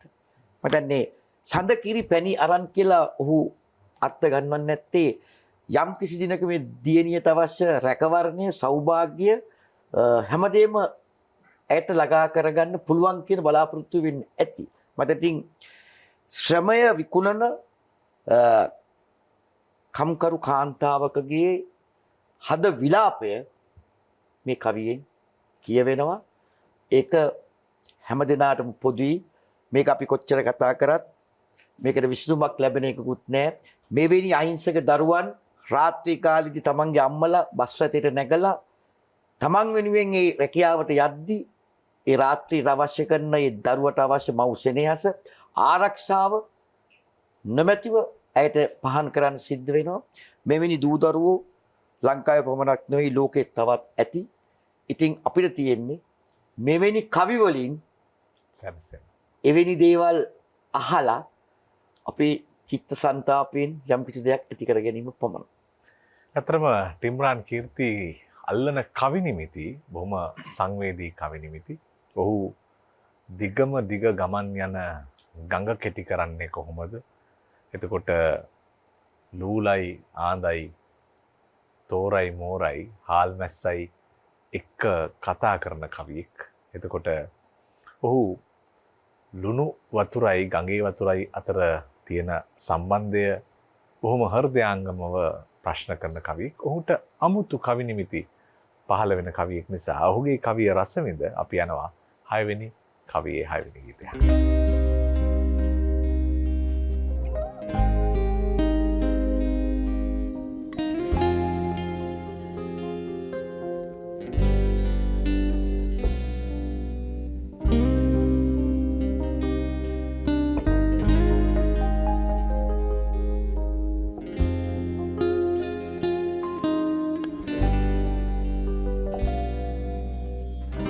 පිපුණු මලේරුව මලදනීදෝ පිපුණු මලේරුව මලදනීදෝ මලකිදුවේ නුඹ හැටරුව බලන්න එපා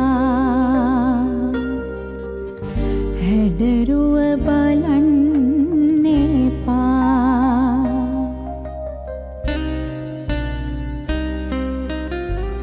නැති බැරිකම මුතුමාල හතක් වී නැති බැරිකම මුතුමාල හතක් වී පඩුල්ල පැනයි නුඹ අත කරලනදා නුඹ අත කරලනදා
මලදනීදෝ මලකිදොවේ නුබ හැටරුව බලන්න එපා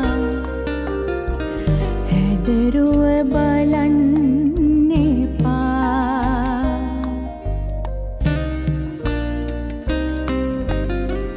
නැති බැරිකම මුතුමාල හතක් වී නැති බැරිකම මුතුමාල හතක් වී කඩුල්ල පැනයේ නුබ අත කරලනදා නුබ අත කරලනදා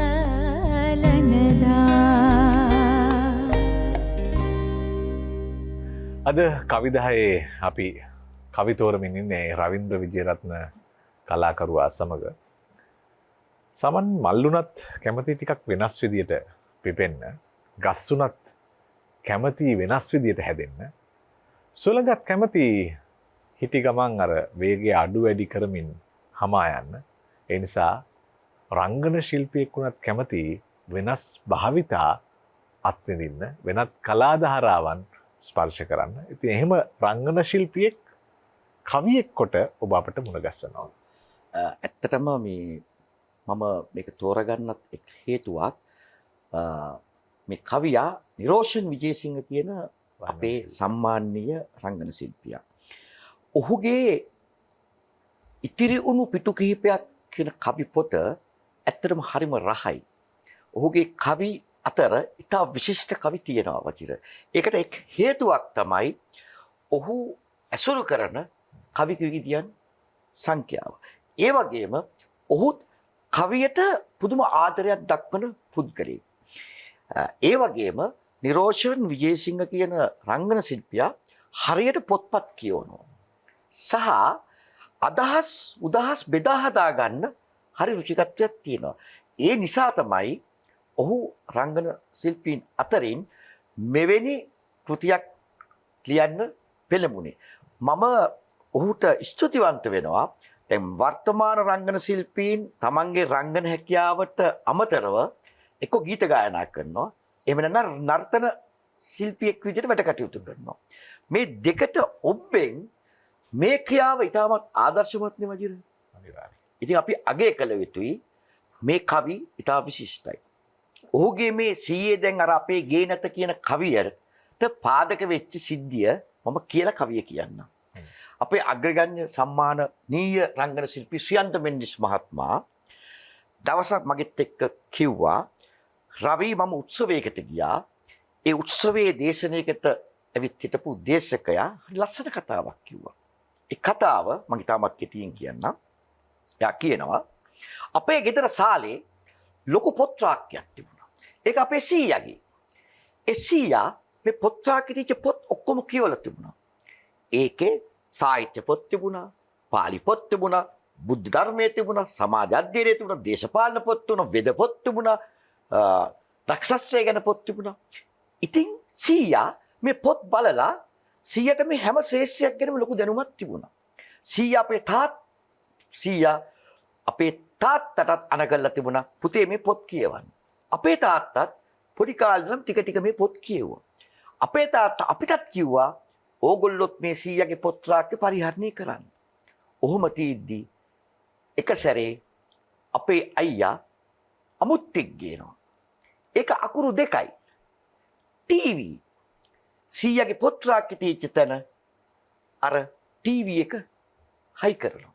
සීයාගේ පොත් රාක්කේ පොඩ්ඩක් ඈතට ගියා. දැන් අපි අර පොත් රාක්කේ ගණන් ගන්නෑ. හවස 5 ඉඳලා රෑ වෙනකම් මේ මැජික් පෙට්ටිය දිහා බලාගෙන ඉන්නවා. දැන් අපිට පොත් අමතක වුණා. තව ටික කාලයක් යනකොට අයියා ගේනවා තව අකුරු 3ක්. ඒකේ නම VHS. දැන් අර හින්දි සිනමාව, දකුණු ඉන්දියානු සිනමාව අපි ගිහිල්ලා ගෙනල්ලා ගෙදර ඉඳලා බලනවා. අපේ යාළුවෝ කොහොම ඇවිල්ලා දැන් ගෙදර ඉඳලා බලනවා මේ ඔක්කොම දේවල්. දැන් සීයාගේ පොත් රාක්කේ අපිට අමතකයි. තව ටික කාලයක් ගියා. අපේ ගෙදරට එකතු වෙනවා තවත් අකුරු 3ක් DVD. දැන් ඒකෙන් තවත් දේවල් දැන් පොත් රාක්කය අමතකයි. මෙන්න තව ටික කාලයක් යද්දී අපේ ගෙදරට තව අලුත් වචනයක් එකතු වෙනවා. Wi-Fi, internet. දැන් තාත්තලා අපි ටීවී එක ළඟට යන්නෙත් නැහැ. අපේ කාමරවල වලට වෙලා අපි අරකින් අපිට ඕන දේවල් බලනවා. අපේ අතේ තියෙන ලැප්ටොප් එකෙන්, ෆෝන් එකෙන් අපි ලෝකෙ වටේ අසරිසරනවා. අපේ ගෙදර කට්ටිය ඉන්නවද කියලාවත් අපිට මතක නැහැ. අපි දැන් හුදකලා වෙලා. ඔය සිද්ධිය ශ්‍රියද්ද වෙන්දිස් මහත්මයා මගෙත් එක්ක කිව්වහම මම මේක නිරෝෂන් විජේසිංහට කිව්වා. නිරෝෂන් ඒ ඇසුරෙන් කවියක් ලියනවා. ඒ කවිය තමයි මම අද තෝරගත්තේ. අපි කවිය අහමු. ගොඩක් ඈත ඉස්සර අපේ මහගේ ශාලේ පැත්තක ලී වලින් හදපු රාක් එක තිබුණා සීයාගේ පොත්ගුල. තාත්තා ඒගේ වෙනස් කර හැදුවගේ වෙනම පැත්තක ශාලේ තිබුණ පොත්ගුල සීයා එක්කම වේයෝ පස් කර. දිනේ නම් මට මතක නෑ හරියට තාත්තා රෑක දවසක ගෙනාවා මේ අකුරු දෙක ඒකේ නම ටීවී එක. ශාලේ පොත්ගුල තිබුණ පැත්තෙම අකුරු දෙක රජ වෙලා තිස්සෙම. සීයේ නෑ දැන් ශාලේ පොත්ගුල එතන තියෙනවා මැජික් ඔක්කොම. හරිම රසයිනේ. හරිම ලස්සනයි. පස්සේ කාලෙක අයියා දවසක වැඩ ඇරී එන දිනක සවසක අරන් ආවා මේ අකුරු තුන ඒකේ නම DVD පෙට්ටිය. කාලෙ ගෙවිලා ඈත දුරකට විනාශ වී හැම දෙයක්ම හනිකට අක්ක දවසක නොකියාම මට ඉන්ටර්නෙට් අරගෙන අපේ ගෙට. දෝවිලි පිරුණු වීදුරුවට මුවා වෙලා සීයා බලාගෙන ඉන්නවා මගේ දිහා. දැන් සීයා මිය ගිහිල්ලා වීදුරුවේ කියන්නේ රාමු කරලාද පින්තූරයෙන් සීයාගේ ශාලේ සීයාගේ පින්තූර එල්ලලා තියෙනවා. බොඳ වුණු දැස පිසදම මම සීයා දිහා එබී බලනවා තිස්සෙම කඳුළු පිහා. බිත්තියේ එල්ලිලා සීයා පර්ල වෙලා දවසක කල් ගෙවි ඔතනම මගේ පියා. මගේ පුතු දිහා ඔය ලෙසටම හිඳී බලා මගේ පුතු දිහා ඔය දෙසටම හිඳී බලා. ඒ කියන්නේ මගේ තාත්තත් කවදා හරි ඔය විදියටම පින්තූරෙ එල්ලිලා මගේ පුතා දිහා බලන් වෙයි. මේ අර කාලයත් එක්ක පරිණාමය වෙවි අපේ අතර වදින අපේ ගෙදර ගෙවල් වලත් ඔය දෙයමනේ උනේ නේ. ඉතින් මම ඒ තරුණ අපේ රංගන ශිල්පියාගේ පොතෙන් මේ කවිය තෝරාගත්තා. මම යලිත් කියනවා මම හිතන්නේ ඔහු රංගන ශිල්පියෙක් වශයෙන් සියලුම රංගන ශිල්පීන්ට දුන්නේ හොඳ ආදර්ශයක්. මෙවැනි කටයුතු වලට යොමු වෙන්න පොතපත පරිශීලනය කරන්න කවිය රස විඳින්න කියන දේ ඔහු උදාහරණයක් වශයෙන් පෙන්වලා දුන්නා. ඒ වගේම මේ නිරෝෂන් අපිත් එක්කත් කතා බහ කරනවා කවි 10 බලනවා ළඟදි දවසක කවි තෝරන්නත් ඒවි. ඉතින් මේ බලාපොරොත්තුවක් තියෙනවා නිරෝෂන්ගේ ඒ මියුරු කවිය රස විඳිලා අපි යනවා 7 වෙනි කවියේ 7 වෙනි ගීතයට.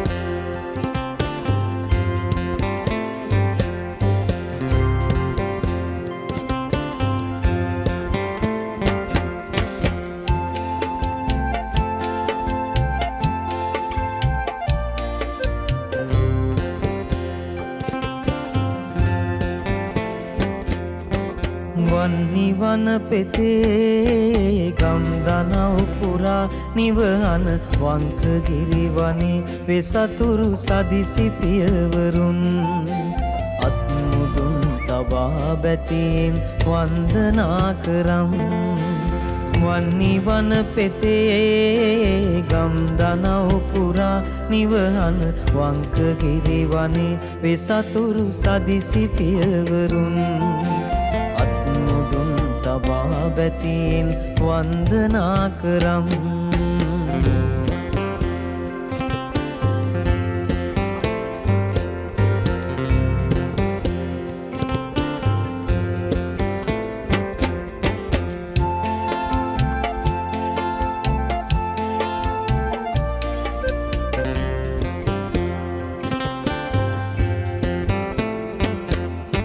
කන්ට බෑ කියා තනිවම හෙන්ට යැයි කියා ගමටම බත් බුලත් නිතර දන්දුන් පියවරුන් වෙතින් ජාත වී ඇතත් ඌරුවේ කරන ලද පවක් පලදී බින්න බැස ඉඳී නගරය අසල දූපුතුන් වන්නිවන පෙතේ ගම්දනව් පුරා නිවහන වංකගිරි වනේ වෙසතුරු සදිසි පියවරුන් අත්මුදුන් තබා බැතින් වන්දනා කරම්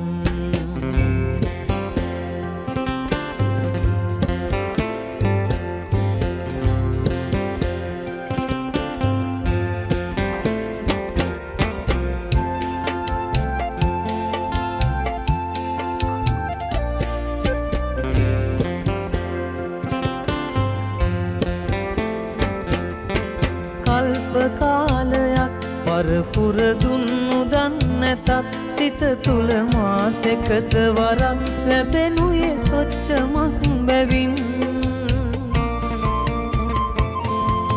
කන්ටගත් ගමන් බත් පත කවුරුවත් නෙතැයි පියවැද දුරජනින් වසා තනිවම බුදිති බෝදුකින් වන්නිවන පෙතේ ගම්දනව් පුරා නිවහන වංකගිරි වනේ වෙසතුරු සදිසි පියවරුන් අත්මුදුන් තබා බැතින් වන්දනා කරම් වන්නිවන පෙතේ ගම්දනව් පුරා නිවහන වංකගිරි වනේ වෙසතුරු සදිසි පියවරුන් තබා බැතින් වන්දනා කරම්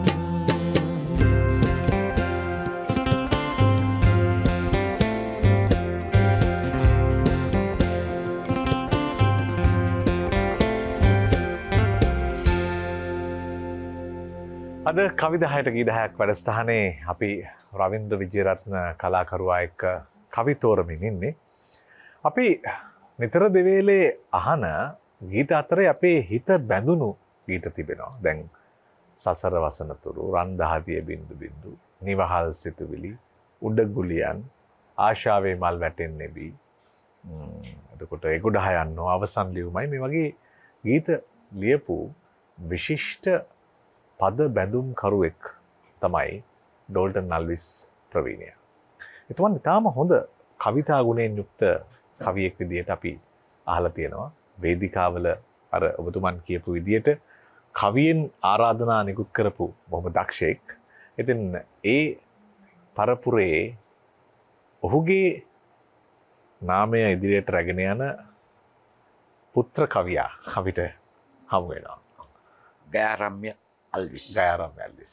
අපි වගේම රූපවාහිනී ශේෂ්ත්‍රයේ නියැලෙමින් දක්ෂ නිර්මාණකරුවෙක් තාත්තගේ අඩිපාරේ ගමන් කරන්න උත්සාහ දරනවා.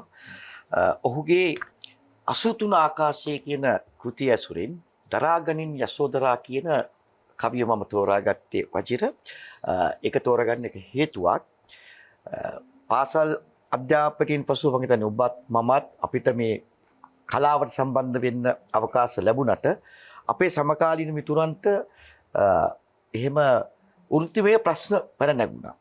එතෙන්දි පෙම්වතියක් සූදානම් වුණාට පස්සේ පෙම්වතිය කියනවා රජේ රස්සාවක් හොයාගන්න. එහෙම හොයාගත්තොත් අපේ ගෙදරින් ඔයාලට කැමැත්ත දෙනවා. අන්න එතෙන්දී ඔවුන්ට සිද්ධ වෙනවා පළාතේ දේශපාලඥයාගේ පස්සෙන් යන්න. ඔවුන්ට මල් වෙඩි ගහන්න, රතිඤ්ඤ පත්තු කරන්න, මල් මාල දාන්න. ඔහොම වෙලා ටික කාලෙකින් මොකක් හරි පුහුණුවක් කියලා කොහරි ආයතනයකට දානවා. අවුරුදු 2-3ක් මේ පුහුණුව ඉවර කළා, සොච්චම් පඩියකට වැඩ කළා. යම්කිසි විදියකට ස්ථිරභාවයක් රැකියාවේ ලැබෙනකොට අර පෙම්වතිය අත්තර දාලා ගිහිල්ලා. අන්නේ කේලජනක ඉරණව තමයි මේ දරාගනින් යසෝදරා කියන කවියෙන් ඔහු කියලා තියෙන්නේ. අපි කවිය රස විඳිමු. යසෝදරා මේ අහන්න රජේ රස්සාවක් හොයාගන්න කිව්වේ ගෙදර අයව සනස්සන්න. බැලුම වගේ මගේ රූපේ නෑයෝගාව පුම්බවන්න. මං ඔයාගේ අහිංසක හීනේට හිස නමා යට වුණා. හිත යටින් බුබුලුලන අකමැත්ත හැරපියා ජීවිකාවක් හොයන සමවයසි උන් එක්ක මාත් රැල්ලට ගියා. පාප්ප පෝස්ටර්, බැනර් ලීප්ලට්, පෙරපාලි රැස්වීම්, තුම්මුලස් වෙඩි බෙහෙත්, ජය වේවා, මල් මාලා, ලොක්ක දිනුම් අපට පිණු. මම හිතන්නේ වර්තමාන දේශපාලනයටත් සමානයි, එකඟයි, උචිතයි. මොහුමා හොඳින් හඳුනන කෙනෙක් පුළුවන් උදව්වක් කරන්න. ඉහළ නගින බෝංචිවැල ලොක්ක දීපු ලියුම නිසා කාර්යාල දොර ඇරුණා. මන්ත්‍රී කෙනෙකුට වැඩ කරාම ලියුමක් දෙනවනේ. මේ ලිපිය රැගෙන ඉන්නේ මාගේ ඉතාමත් හොඳ පාක්ෂිකයෙකි. ට්‍රේනින් සොච්චම් පිච්චියක් අතට කෝච්චියේ යන්න එන්න වැඩක් නෑනේ යසෝදරා, මම මේකෙන් අයින් වෙනවා. පිස්සුද ඔයාට? ඔය හිටියා වගේ ටිකක් එන්න. ස්ථීර වෙයි. ස්ථීරවම එතකොට අපි බඳිමු. ස්ථීර වෙයි, ස්ථීරවම අපි බඳිමු. එතන නියෝගයක්, විධානයක්.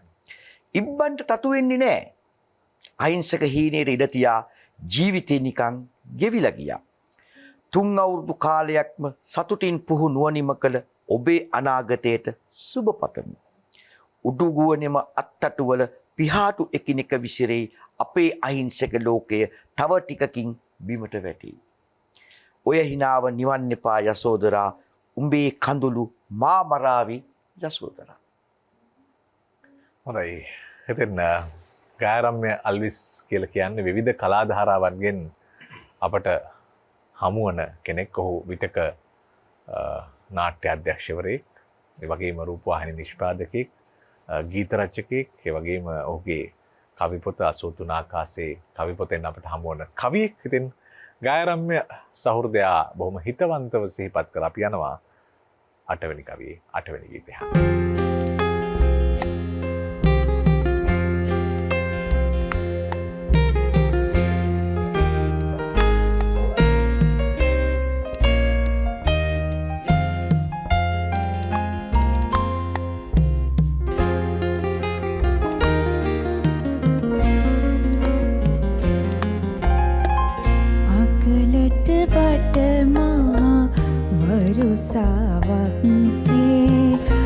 සුබ දිනක සුබ පැතුමක් සේ මා හැර ගිය ඔබ නොසිතූ මොහොතක ඇයි දෝ යලි ආවේ.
හදනට පිළිතුරු දෙන්නම් ළඟකදී ලබන දිනේ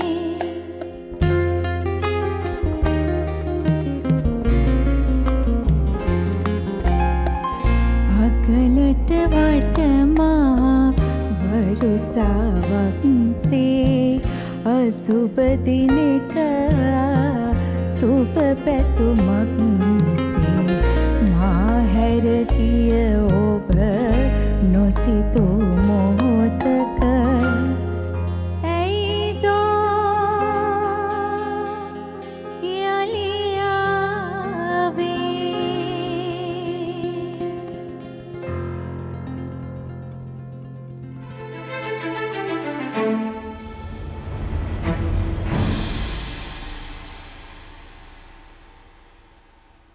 කෝමාරිකා සිසිල ඇති බබල් රෙදි සෝදන කොටු ප්‍රෝවයිට් මගින් සුදු ඇඳුම් සුසුදු කරයි. බබල් රෝස සුවඳයි.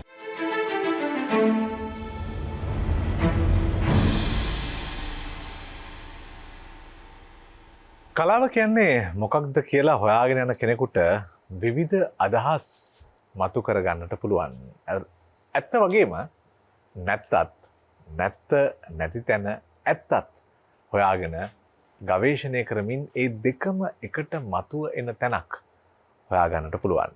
කවියක් එක්ක අපි අත්තටු දෙන්නට හදනවා තවත් තැනකට, තවත් සිතුවිල්ලකට, තවත් අදහසකට අපිව හොයාගෙන එන්නට අපි එනවා 9 වෙනි කවියට.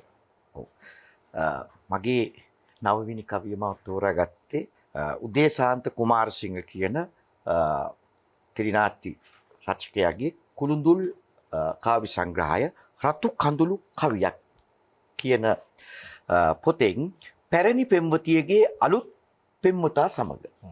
මේක මේ හිදිම අහනකොටත් පොඩි විශේෂභාවයක් දැනෙනව නේද? පැරණි පෙම්වතියගේ අලුත් පෙම්වතා සමග. මම හිතන්නේ මේ අත්දැකීම බොහෝ දෙනෙක් විඳලා තියෙනවා. ඒතර අපි බලමු මේ උදේශාන්ත ඔහුගේ අත්දැකීම කොහොමද ඌ බෙදා හදාගන්නේ කියලා. අත්තටු දුන්නේ මොකටද අතීතෙට හීන ගහගෙන ගියාට පස්සේ මුහුදට. ඒ හැන්දෑව ගෙවුනෙත් උහි අලසව ඒත් මං හිටියා බීපු ගානටත් වැඩියෙන් මත්ව. ඈ කොහොමත් මතකයි මට අන්තිමට බිව්ව 100 වගේ. වෙරි උනේත් 100ට වැඩි උනේත් ඒකට. අන්තිමට වෙඩි වැදුනේ නිදහසේ පියාඹු කුරුල්ලෙකුගේ අහිංසක හදවතට. මොහු කියන්න තියෙන දේවල් බොහොම වක්‍රාකාරයෙන් කියලා තියෙනවා වජිර. ඔහු කිව්වේ ඇත්ත. ඔව් මන් දන්නවා එයා ගැන. ඌට වඩා ගොඩාක් හොඳට. එයා සුරංගනාවියක් කාන්දම් හදවතක් තියෙන. අහිංසක කෘමීන් ඇදලා ගන්න ලස්සන බාඳුරා මලක්. කොහොම වුණත් දැන් ඒ මලයිති ඔහුට. අන්තිමට මං ඔහුව බදාගත්තා. සිබ පැතුවේ නෑ. පරිස්සම් වියන් කිව්වා. ඉතිරි වෙලා තිබ්බ අන්තිම ෂොට් එකත් බෙදන් බිව්වා ෆ්‍රෙන්ඩ්ෂිප් එකට. කැඩුණු බිඳුණු අවුල්ුණ රිදෙන හදවතක් අතින්ගත් වෙරිවෙච්ච කලාමැතිරියේ කොට්ටාව ඉඳන් පයින් ගෙදර ආවා. අතෑරලා තිබ්බ අතීතයක බරක් කරේ තියාගෙන. ඉතාම ලස්සන සරල අදහසක් කවියකට අරගෙන තියෙන. ඉතින් කැඩුණු බිඳුණු අවුල්ලුණු රිදෙන හදවත් නිවෙන තැන තමයි කවිය. අපි යනවා 9 වෙනි කවියේ 9 වෙනි ගීතය.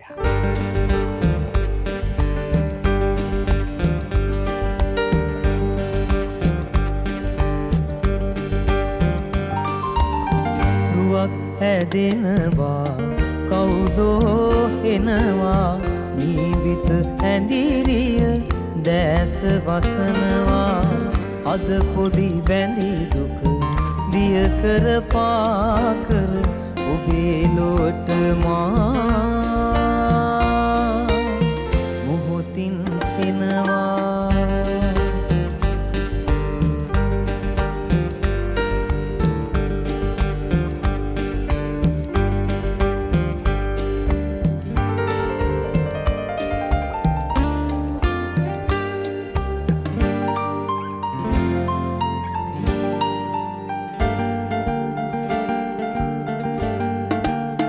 සොඳුරු යොවුන් විය මල් මග මුල හිඳ කිම තුළ මේ විත පොඟවන්නේ සොඳුරු යොවුන් විය මල් මග මුල හිඳ කිම තුළ මේ විත පොඟවන්නේ නුරා විරහගිනි නිවා දමන්නයි සුරාවිතින් මා විතුල දෙමන්නේ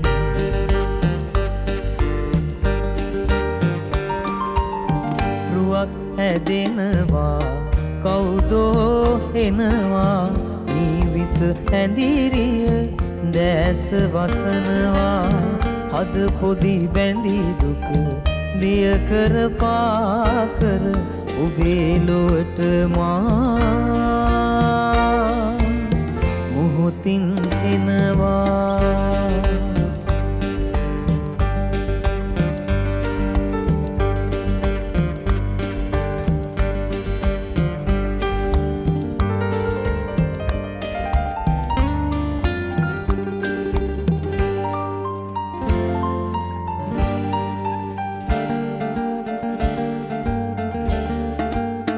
නැගුණු නුරාගිනී මේ පොද වැටිලා අතර වටින් දළුලා එනවා නැගුණු නුරාගිනී මේ පොද වැටිලා අතර වටින් දළුලා එනවා අවන් හලේ මේ විත තනි කරලා වරින් මලේ පියවර නගලා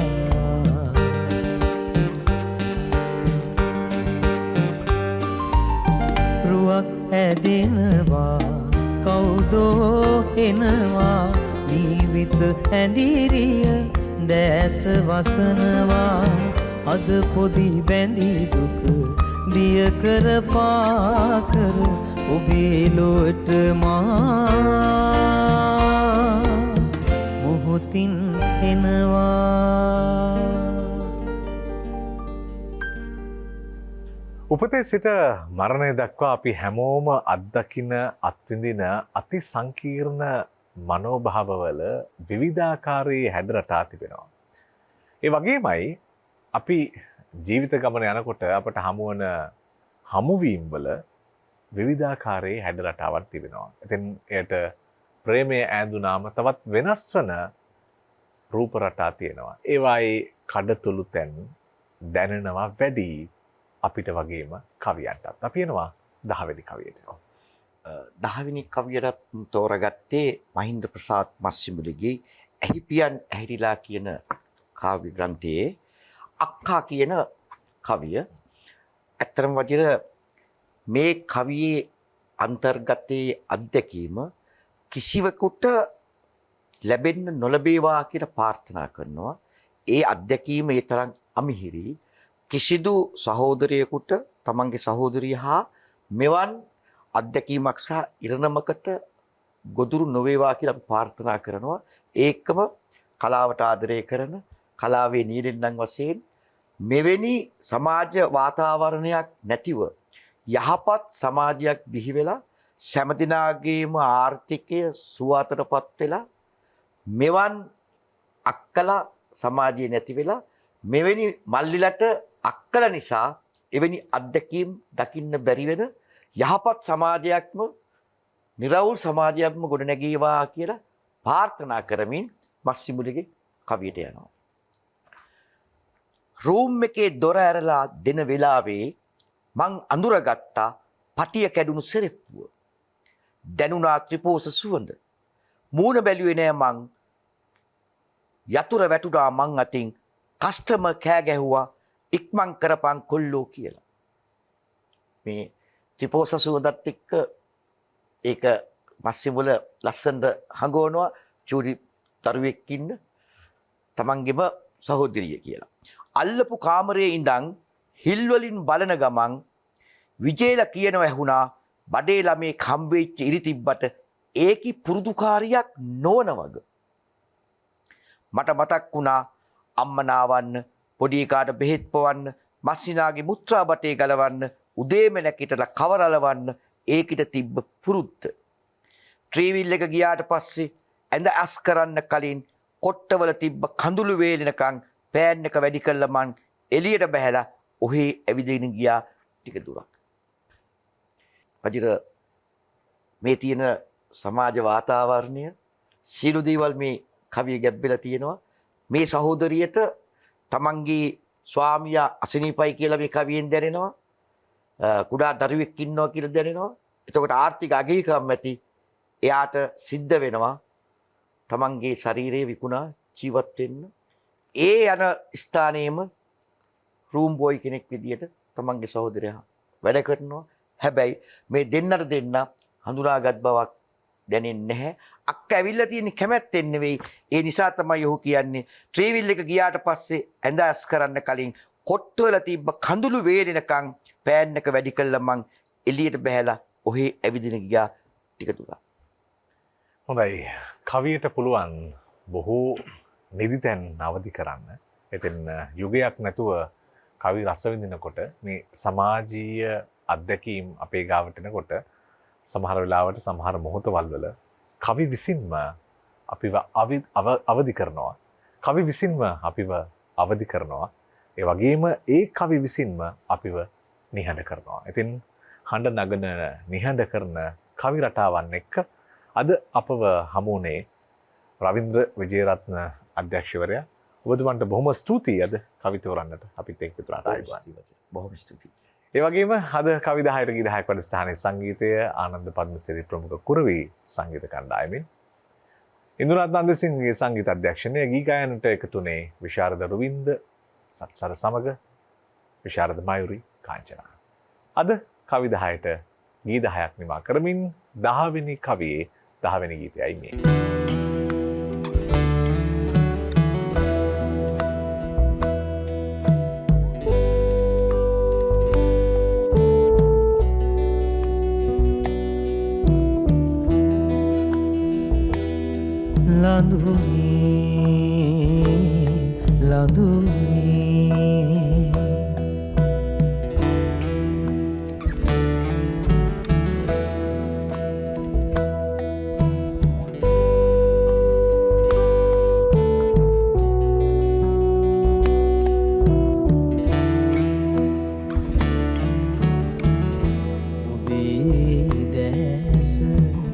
දැකගත්තෙමි සැඳෑ කලෙක ලඳුනේ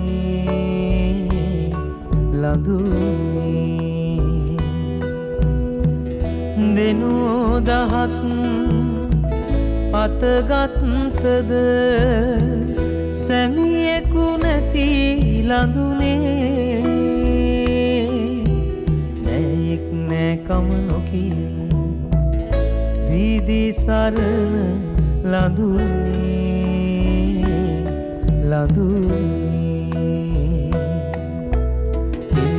තිල්මල්ගෙන දෝත පුරා මුනි කුටියට පියමන් වන ඔබේ දැස දැකගත්තෙමි සැඳෑ කලෙක ලඳුනේ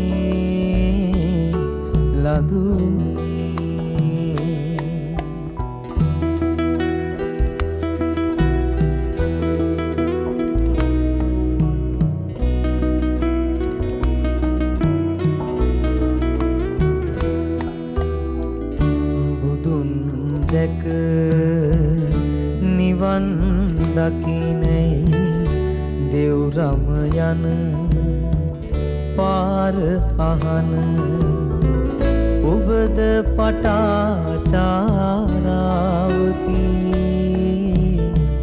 ඔබද කිසා ගෝතමියකි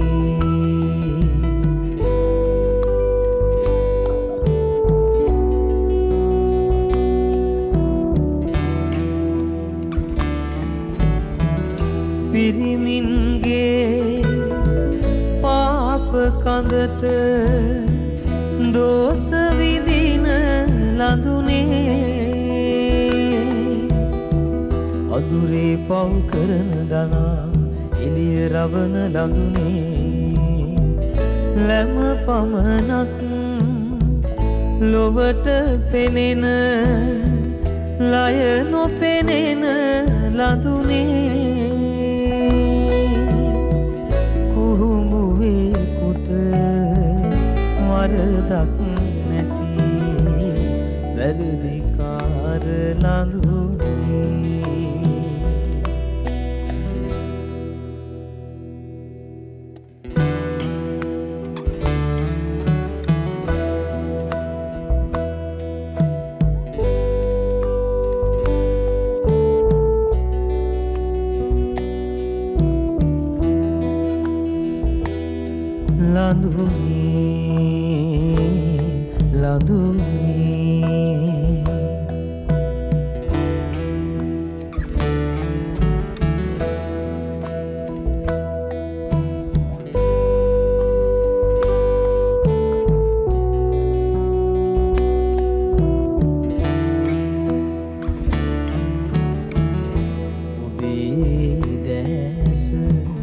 දැකගත්